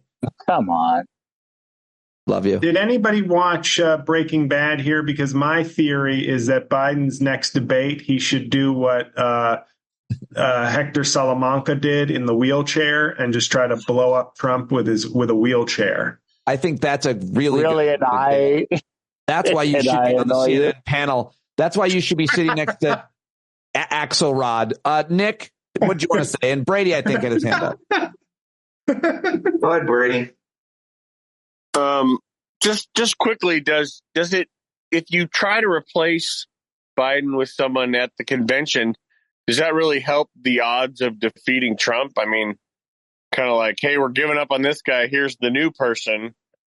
Does that draw anybody else into the tent? It's probably the most. It would breathe life into the whole fucking thing. Younger people. The answer is give people something to rally behind. No, it wouldn't. No, you don't think it would, Vicky? Who does it would? Younger people do not vote consistently. They just don't. I don't think. I think that it's not a time to panic. I think that it is time to stay level-headed and understanding what is at stake. And that is Project 2025 and a deranged Trump. I would take Joe Biden from a crypt over Donald Trump. There you go. Vicky, I've seen it all over my social media. I'm sorry, Amanda. That's what I'm trying to figure out, Vicky, is are we overreacting? Like, we got to get out of this. We got to pull the ripcord, or too late. Yeah, it's too late. If we were going to do that, we should have fucking done it. Now we've just got to fucking swallow it and see what we can do. I don't think pulling in someone now is going to fucking save us, unless it's unless it's just someone that is everyone's going to vote for. And who is that person? Gavin Newsom? It's not Gavin. It's not fucking Gavin Newsom. Have you guys watched him? Have you watched? He's handsome. He's perfect. No. All right. We need somebody to communicate. Amanda, you're correct. He is another white male politician that won't bring anybody else into the tent. He's handsome and he's sweet, but he's not feisty enough either. Have you seen him? He doesn't stand up to people. Like he stands up to Hannity. Yeah, he kicked his ass. Wait, Vicky, Hannity's not running for he doesn't fucking have president. to stand all the way up. Vicky, that's hilarious. Yes. Why are you shitting on Gavin? That he used to be married. You know what? I don't have a problem with Gavin Newsom. And at one point, he may end up being president. But, you know, when you play bid whist, you play the cards you're dealt. You're able to grab some more from the kitty, but you play the cards you're dealt. You figure out your hand from there. We have these cards, and changing midstream is not going to happen. The fact is, you're making such a really good point using that analogy of a card game. You got the problem is the lighting in your room is like it's a haunted house, and we can't get past it. Whatever's happening behind you. I am. And we shouldn't be grabbing anybody's kitty. I'm the Lake Lanier ancestors coming up from Oscarville. She is broadcasting from Lake Lanier. Great points, and I don't know that card game, but I don't think I needed to understand your point. Now, I don't know that anybody else knows what Bitwist is, and it kind of makes me a little sad. Bitwist is. It sounds like Thank you, Stephen. Pastry. There's one. I do, Vicky. Okay, so Amanda and Vicky said no to Gavin Newsom. Who are we nominating then? I love Gavin Kamala Newsom. Harris? He's just not our nominee. He's not the fucking savior. There is no savior nominee. Kamala, Pete Buttigieg. Kamala is not. What? Go ahead. I just can't. You guys. You say it. We have a nominee. You do not want to give up on Joe Biden. We can't give up on Joe Biden. Okay. We can't. Well, Amanda, I see you honestly, yelling. Seriously, can we get some policy people here to talk about what it would take to replace a nominee at this point? Can we just get some serious people who can have that conversation? Yeah, I think Rob is in commercial. Taylor Swift. I know it. Nick, I tried. I feel like we still haven't heard of you, Nick. Yeah, well, I didn't watch the debate, as I told you. I did finish my plumbing. Yeah. But, and I didn't watch the debate because I don't agree with the premise. And the premise of a spectacle as a nominating technique for choosing a leader is a terrible idea. And I didn't see it, but I suspect I know what happened. You know, the idea of debating a inveterate liar is a bad idea. You can never beat them, right? But in any event, it did remind me a little bit of the first Reagan debate when he was going for his second term. I don't know if anybody here saw that, but if you recall, Bill, you're old enough, right? You and I are old guys. But if you recall, I mean, he was a little bit younger than Biden, but he was definitely had a much more advanced dementia than Biden did at that time. And he did a poor job, and he was lost, and people were shocked. But what happened was, and this is the difference between Republicans and Democrats, Republicans had decided that Reagan was their man no matter what. That decision had nothing to do with Reagan. It had to do with them. They decided Reagan was going to be their guy. And so they rallied around him and fought back, and Reagan won by a landslide, even though he had dementia. Democrats are very different. We're all attacking Biden now and saying we've got to replace him because that's what Democrats do. We say to the candidate, you've got to prove your worth, then we'll vote for you. Republicans say, we want power, so we're going to vote for you. And that's why it's much harder for a Democrat to win. And remember 6 months ago, I said, Joe Biden is my Jesus. And what I meant by that was that the only way he was going to win was if we decided that he was our guy because he was the guy that was going to win for democracy. The idea of replacing him was too late 6 months ago. A year ago, maybe, but 6 months ago when I said that, it was probably already too late. And so we had a choice. We either choose Biden no matter what, like the Republicans did with Reagan, or we do what we're doing now and we're probably going to lose. And people have chosen to not embrace Biden. Biden should be 10 points ahead, and he could have said, we're not going to debate, and this wouldn't have happened. But the fact that he's behind is because of the way the electorate, the Democratic electorate, approaches leadership and democracy. And we have failed. I've failed because I've chosen not to choose democracy no matter what. I've chosen to, you've got to prove your worth, Biden, or I'm not going to vote for you. I haven't given him any money yet, for instance. I haven't been out canvassing. That's my failure, not his failure. That's Nick DiFabrizio, who, if Trump wins, we will remember to blame it entirely upon. Right, that's what I was thinking. He hasn't. Well, listen, it's like my relatives in Italy. You know what? I'm sorry, Nick. We'd love to hear from Rob Dog. Jesus fucking Christ on the cross, Mary in the cradle. Go ahead, Nick. No, go ahead, Rob. I mean, I don't know what to say. What else to say, really? I just chimed in for like 2 seconds, and it was a lot longer, and it was just it was hearing your voice. Like it was very hearing your voice. Tell us what really bothers you. Hearing my voice. Oh, yes. Part of it is your voice, and the other part of it is the words. What I don't understand is mute myself right now. Actually, just so you know. Gareth made the comment that you breathe new life into the party. You know, why can't what the party has done breathe the life that's necessary for the party? The jobs he's created, the infrastructure bill, the climate policies. Oh, that would be awesome. And here we are looking at I won't use the word again, Pete. Sorry, but we're looking at whether or not somebody looks like a movie star. It's so offensive. Yeah. Oh, right, Phil. So but I'm not saying aside from what's been accomplished, like, oh, we need more excitement or something. I think it is important. And this, I was kind of in response to Vicky's points as well. When the reality shifts and you acknowledge how the new reality is different, that he did not look in control of his faculties. He did not appear in any way whatsoever to be able to communicate clearly, which I can't either. And I'm only 49.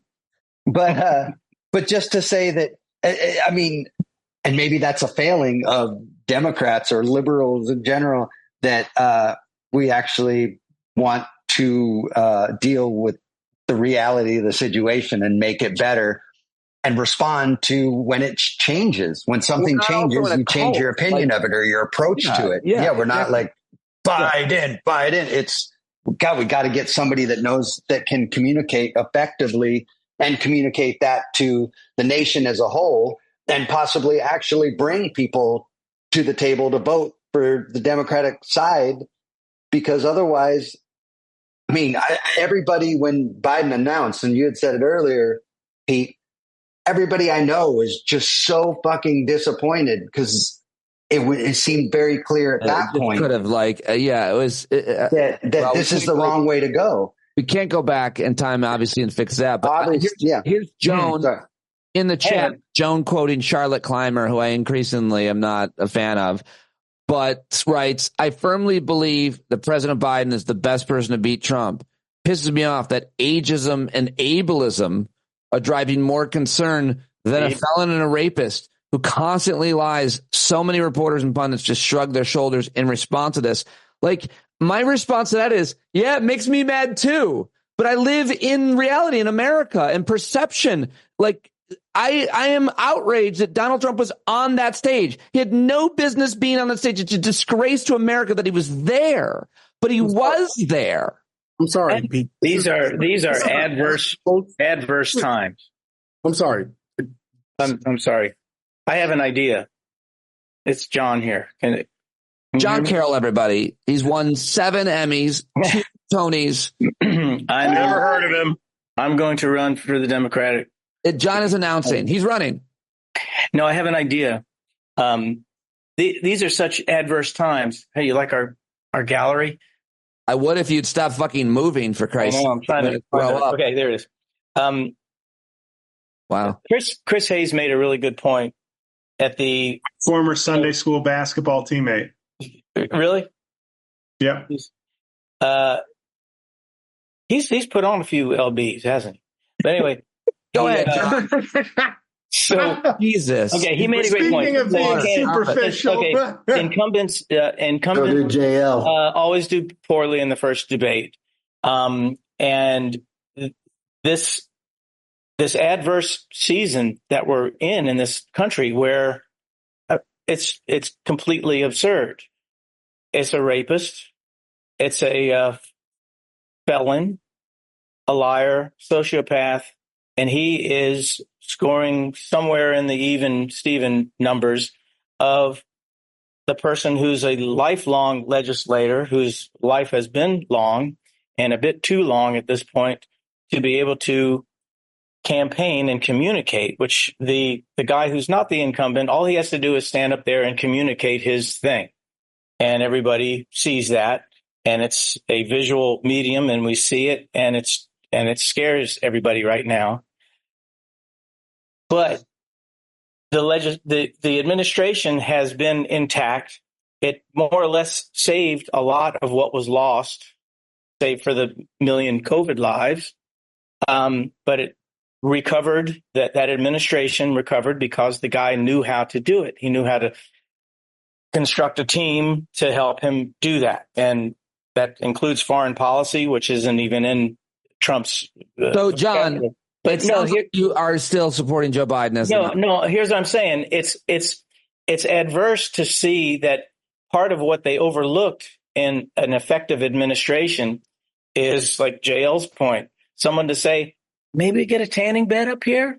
Maybe let's not wear out the 88-year-old by making him raise his voice in a commanding way, which is going to render him hoarse, which is render him fatigued, because he's been the president. He's spent the last 2 weeks preparing for this debate and being president during these times where there's a global fascistic movement overtaking the minds and hearts, and they overlooked the communicating bit, and they overlooked the peril that we saw tonight, which was he looked like shit. And I think that if we could get James Carville to look like Joe Biden and be the Joe Biden campaigner, dress him up to look like Joe Biden. Come on, Jack. We got an economy, Jack. I said, we got a record to run on here. We're going to tell you about our record. We're going to tell you about it right now. We've got a lot of ammo right now. Well, listen, Chris Hayes' point about the first debate often is bad. First of all, is there going to be a second debate? Second of all, I was in Denver covering Obama and Romney in that first debate. I remember it clearly. Before or after the Aspen Ideas Festival? It was before Aspen, my 6 minutes. But like Biden losing that debate is not, Obama losing that debate is not tonight. There's no comparison. Well, he wasn't comparing. But can we all agree? I just have a question. The point he was making was that it's hard. Part of doing it is you must be able to communicate all your record. He's got nothing but great things to communicate. He was unable to do it. It's not even, I'm sorry, I'm still stuck on his performance. I'm always thinking this is a debate. It's a performance. It's on TV. It's performing arts, JL. That's like, we keep talking about, I didn't even want to talk about Trump. Like the bar was pretty low. Joe Biden just had to be able to finish his thoughts and make good thoughts. And it was, he blew it on every level, including the moments when he had opportunities. Even when he said the right thing, it just didn't sound right. He's like, you're the loser. I appreciate that he said it, but it didn't, I just thought it was. If he loses, he had a fucking hoarse voice. You could barely fucking hear him or understand him. Really. I couldn't understand him a lot. Somebody on Twitter was like, I could. I was like, I'm glad you could. I missed a lot of words. I needed captions. Sorry. If he loses, though, to Trump, we're all on board for Biden 2028, though. Yes. Right? Okay. Yeah, that's really going to happen. Obviously. Yeah. That'd be the hottest I'm there. I just want to make sure we're all there. No, for sure. The mausoleum tour. I'm already there. I'm already campaigning. It'll be translucent. It's still just so offensive that, like you say, the bar was low. But, he's already cleared the high jump at 6.5 feet with his policies. Damn it. And why can't we get that point across? Well, because we are getting dumber. We're getting dumber as a society. We're getting more shallow. They don't even fucking know about it. Democrats are extremely. It's not even a Democrat thing. It's just like people don't fucking recognize. A lot of people talking at the same time. And a lot of it is Rob. Aaron and Andrew, I haven't heard from. They both tried to talk, but unfortunately, Rob's mic still works. I paid a guy, DoorDash, over to Rob's house, take his mic. Look, I mean, what do you want? You want me? I'll sell you my mic. Apparently, my mic works better than all you motherfuckers. What do you want? And I don't know who you know at Zoom. Andrew and Aaron, we're trying to talk. Andrew, maybe you first. Just in case it helps, he uses Uber Eats, not DoorDash. I did not know that he did. His lie. I think part of the problem is that Democrats are extremely passionate about whatever the issue is this week for them. They'll burn the world down for that, and they don't take everything into consideration. That's why no matter how many amazing policies that Joe Biden passes and gets done, they're still gonna we're still gonna be bitching about something, and it's never gonna be good enough that we let the perfect be the enemy of the, or good be whatever the fuck that saying is. No, that's right. Yeah. And secondly, I think no matter what you do, even forget the policy wise, if you could replace Joe Biden, no matter what you do, you're going to have a problem optically with however you do it. I don't think Kamala Harris can win. I don't. And if you put anybody else at the top of the ballot, it's going to be, oh, look, you put another white man over a black woman, and optically there's no good way to go about it, which sucks. I mean, will America vote for any woman, any woman at all? Has anybody seen a poll that showed any Democrat beating Trump? I haven't seen them. I wouldn't care. I wouldn't care if I did, but I mean, we can speculate. I don't know. I mean, we're going to learn about how this is. So, Pete, if Biden is the problem, why is it that this is Bill Boyle? I'm channeling. Bill would say, well, why is it that the moderates in Europe are about as low or even lower approval rating than Biden is? So Macron's getting killed. Germany, the right is moving. It seems like the issue, while it could be Biden, it might be more than Biden as to why the fascists are on the march right now. I don't know. Aaron, did you get in? You were trying to say something or no? I like to say it was he did not fucking earn any more votes from that performance. I saw my grandfather slowly getting old there. Yeah. Amanda and Ray, I think. Rob Dog would like an apology. I'm just. That's why you had your hand up. That's it. That's all I wanted to say. If you could yeah, could you please apologize to me? Rob, hold your breath. Stop being a dick to Rob. Rob, I want to apologize that your mic still works. Right. I don't know what, I throw a quip in here or there and you're like, I can't wait till this guy dies. I never wish death upon you at all, but now I am. Right. At this point, even I want to die. Ray. Well, it's nice that at least Amanda has your back. That's nice. Ray? I rarely, if ever, talk on here, but if anybody has CNN on, Daniel Dale just went through the list of falsehoods. He had 3 for Biden, and he had upwards of 30 for Trump. He was just racking them one after another, after another, after another.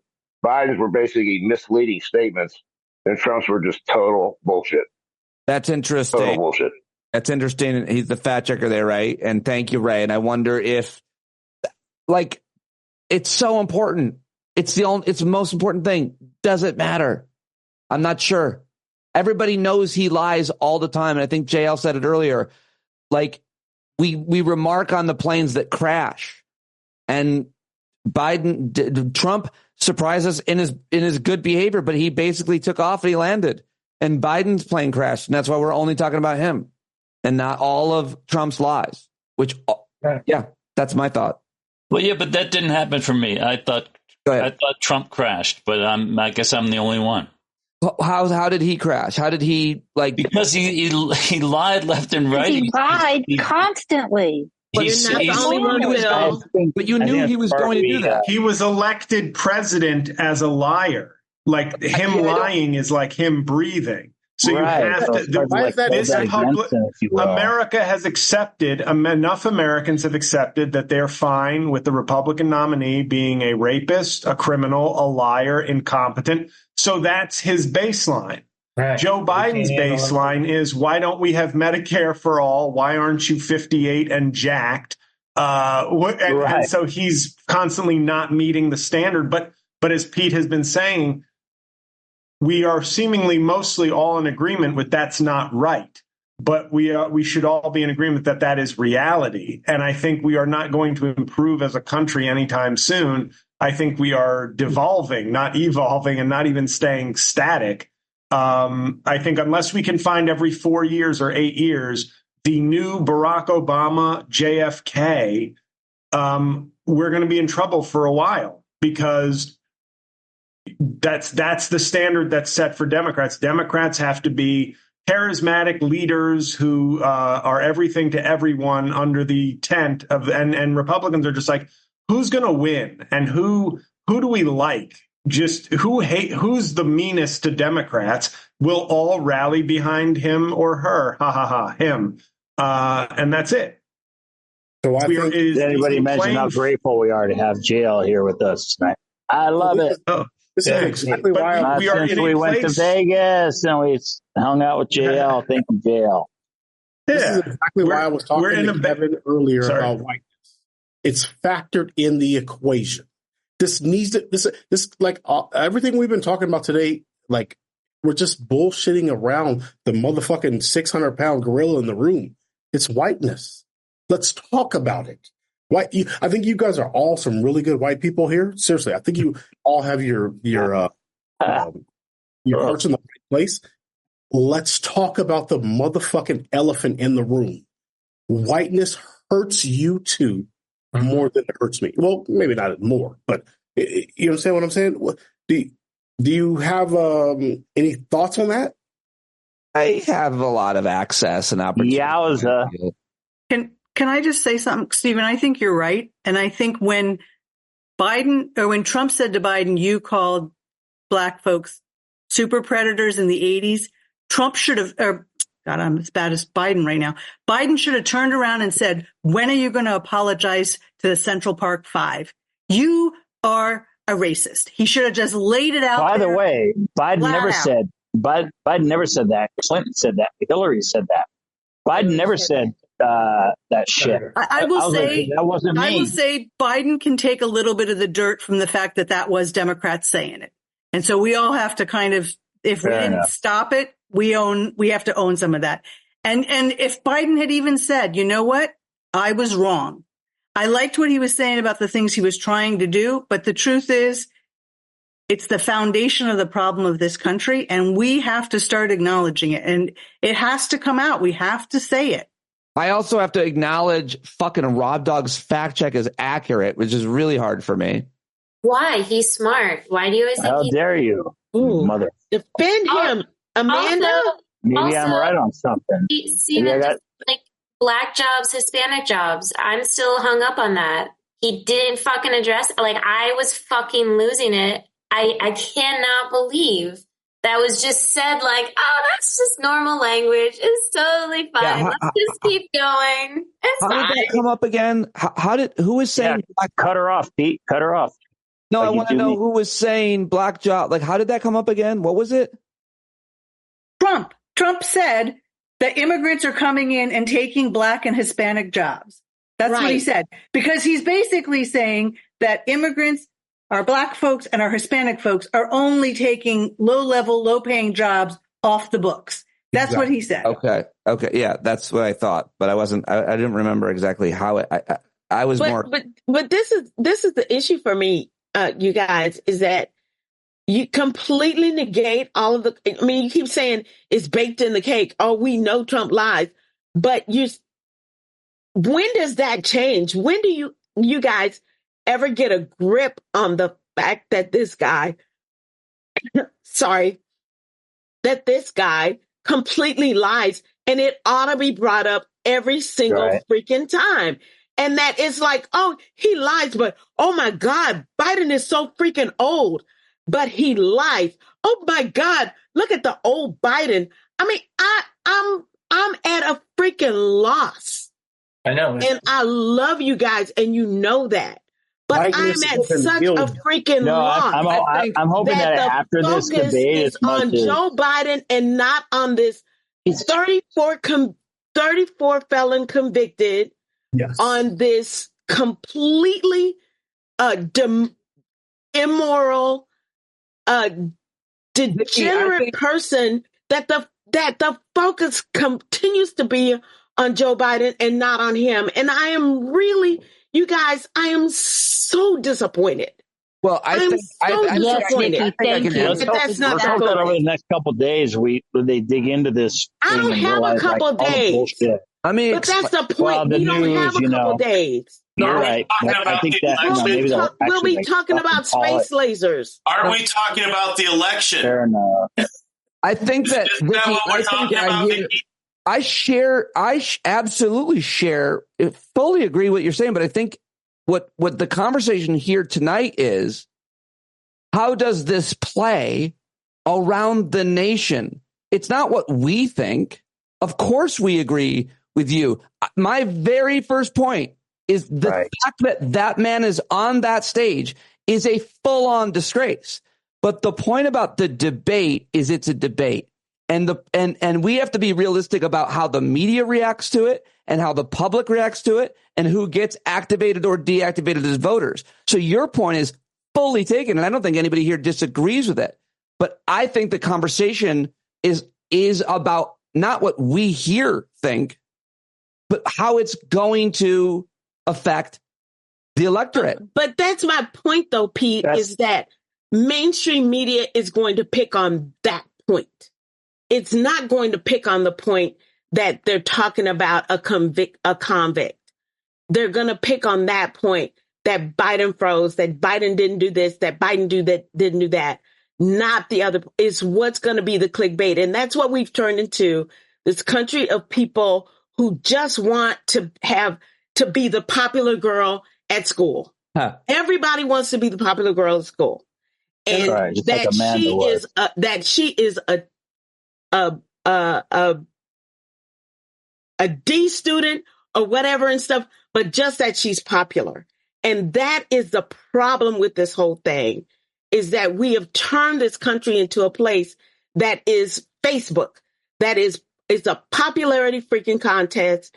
And that as people win that popularity, it doesn't matter their substance. It doesn't matter they lie. It's just, okay, let's look at this old guy over here. But this is the problem, is the old guy. And I'm sorry, I'm like freaking out because I know that there are a great deal of people who think this same way. And it is just freaking my brain out to think that folks will say, you know what? I don't want to go with the old guy who's reasonable and who will pick people who will run cabinets responsibly for the American people. I'd rather have this racist convict. Right. And I'm sorry, you guys. Don't be sorry, Vicky. No, it's insanity. It's insanity. And it's maddening to realize that we've inured ourselves to so many, not merely the past 8 years, but we started way back when. In Citizens United, we laid down for Citizens United. And we've been laying down for shit like the Supreme Court. And we're still laying down. And part of the laying down now is to buy into this reality. But it's as if we're looking at Biden, the old guy, as if the country is like he's pulling the country like a rickshaw or something, and he's going to stumble and the country's going to fall down, and it's up to him to carry the country like that. It's not. It's up to an administration. Vice President. Moreover, democracy, it's up to everyone. And if there's one thing that will correct, I think, in the long run, regardless of there being a new Obama Messiah or whomever, is I think the general electorate, especially young people, because of guns, and women because of Roe v. Wade and blacks all along, it's up to us to be our democracy and to be more civically engaged. Let's see what Kamala Harris says. Kamala Harris, Madam Vice President, thanks for being with us.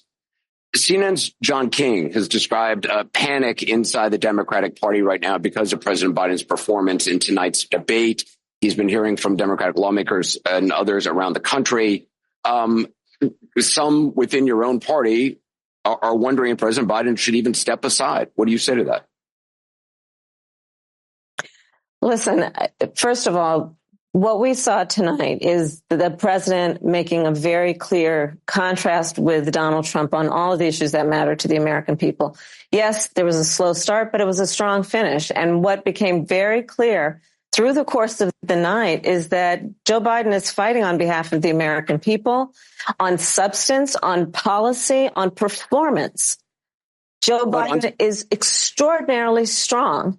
And on substance and policy and performance tonight. I mean, the president's performance tonight clearly was disappointing for his supporters. CNN is reporting Democratic lawmakers watching the debate were worried about the president's performance. One said it was a disaster. Another called it a train wreck. Those are Democrats especially worried that Biden did not punch back on Trump's lies. Listen, people can debate on style points, but ultimately this election and who is the president of the United States has to be about substance.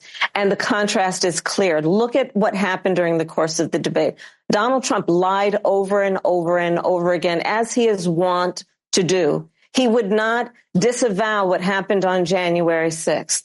He would not give a clear answer on whether he would stand by the election results this November. He went back and forth about where he stands on one of the most critical issues of freedom in America, which is the right of a woman to make decisions about their own body. He has been completely ambiguous and all over the place about where he stands on that issue, despite the fact that he hand-selected 3 members of the United States Supreme Court with the intention that they would undo the protections of Roe v. Wade. And that's exactly what they did. And just 3 years ago, we commemorated the 2-year anniversary of Dobbs, wherein women across our country have been denied emergency health care. All that may be true. All that may be true. But the president of the United States was not able. Okay. There's the vice president doing with Klaviyo. It's easy to power. What is that? I've got a commercial. Sorry. Go ahead. Pete, this is what I'm talking about. How is this even a thing? One guy is convicted of rape and 34 felonies. Imagine Barack Obama having 3 baby mamas with 5. How is it a thing to who? Who are you asking that question to? Well, to the American. He wore a tan suit. I know. Yeah, exactly. I know. We're all here. We're all kinfolk. So to speak. I understand that, but I'm just saying. Imagine Barack Obama had 5 kids with 3 different baby mamas, let alone a rape conviction and 34 felonies. This wouldn't even be a thing. That's what I'm saying. This is crazy. That's not, by the way, mentioned enough that Trump had. Is it 5 women with 5 kids with 3 women? Is that what he said? Yeah, it's not mentioned enough. That's a good point. And no, I didn't mean to. You jump on you. I'm saying, you make the good point. We all here agree. We're going to continue to discuss and debate. Will he win? Is he the best person to win? What's going to happen to the conventions? I think there's been so many great, passionate points made, and I think everybody here has been respected. I hope they feel heard and respected, except for Jay Alcovan. Joan and Carrie have their hands up.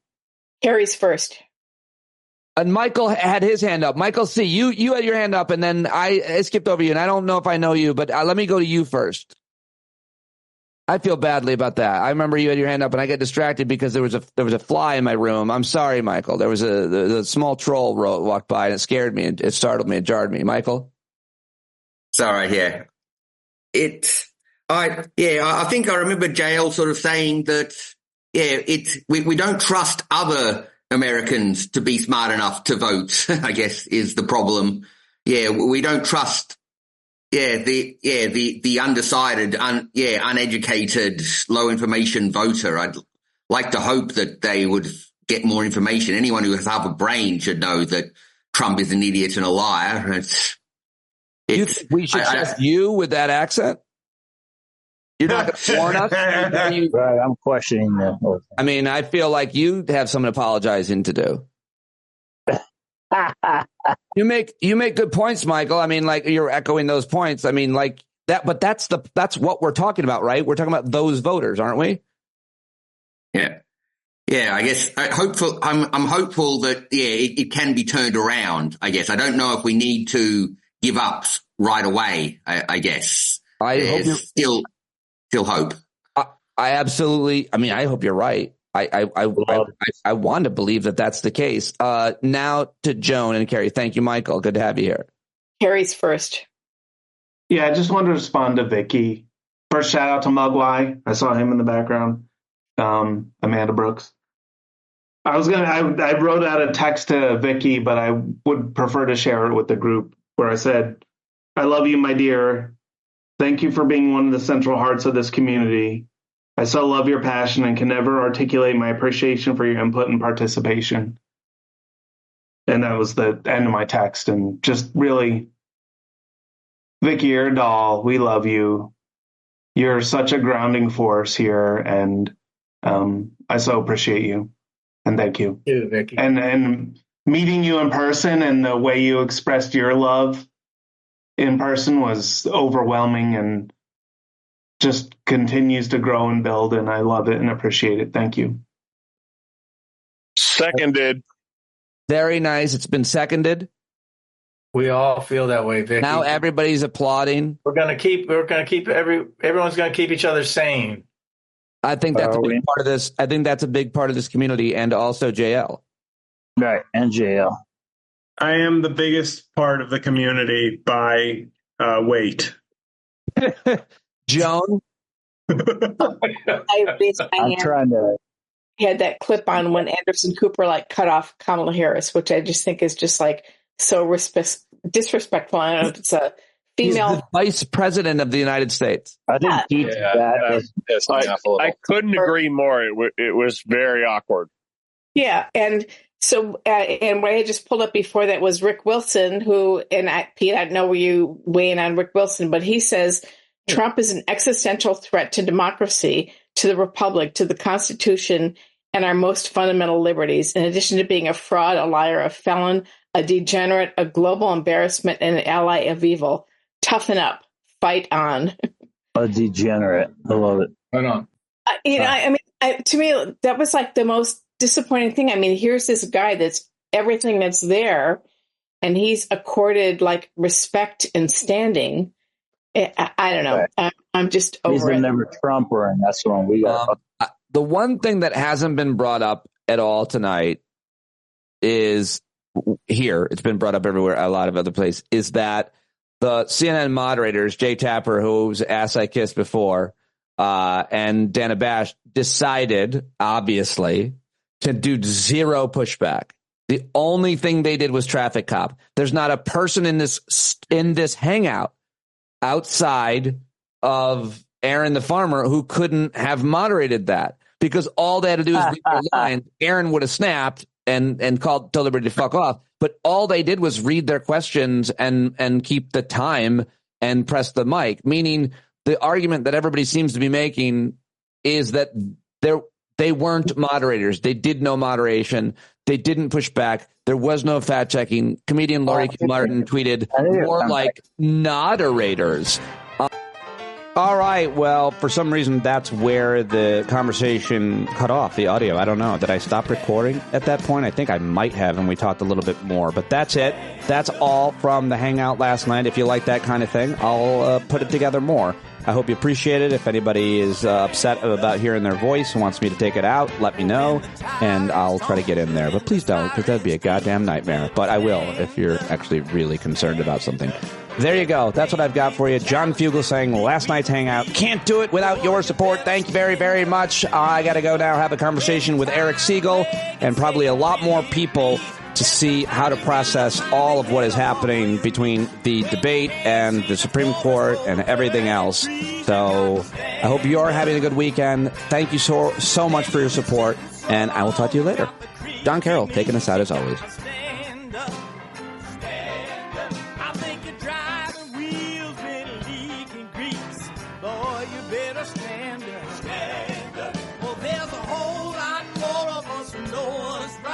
Keep right on ignoring us.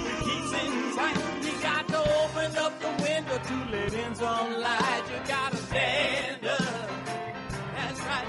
We got to rise up. You got to stand up. You gotta stare the devil straight in the eye. We got to let him know it's his turn to go.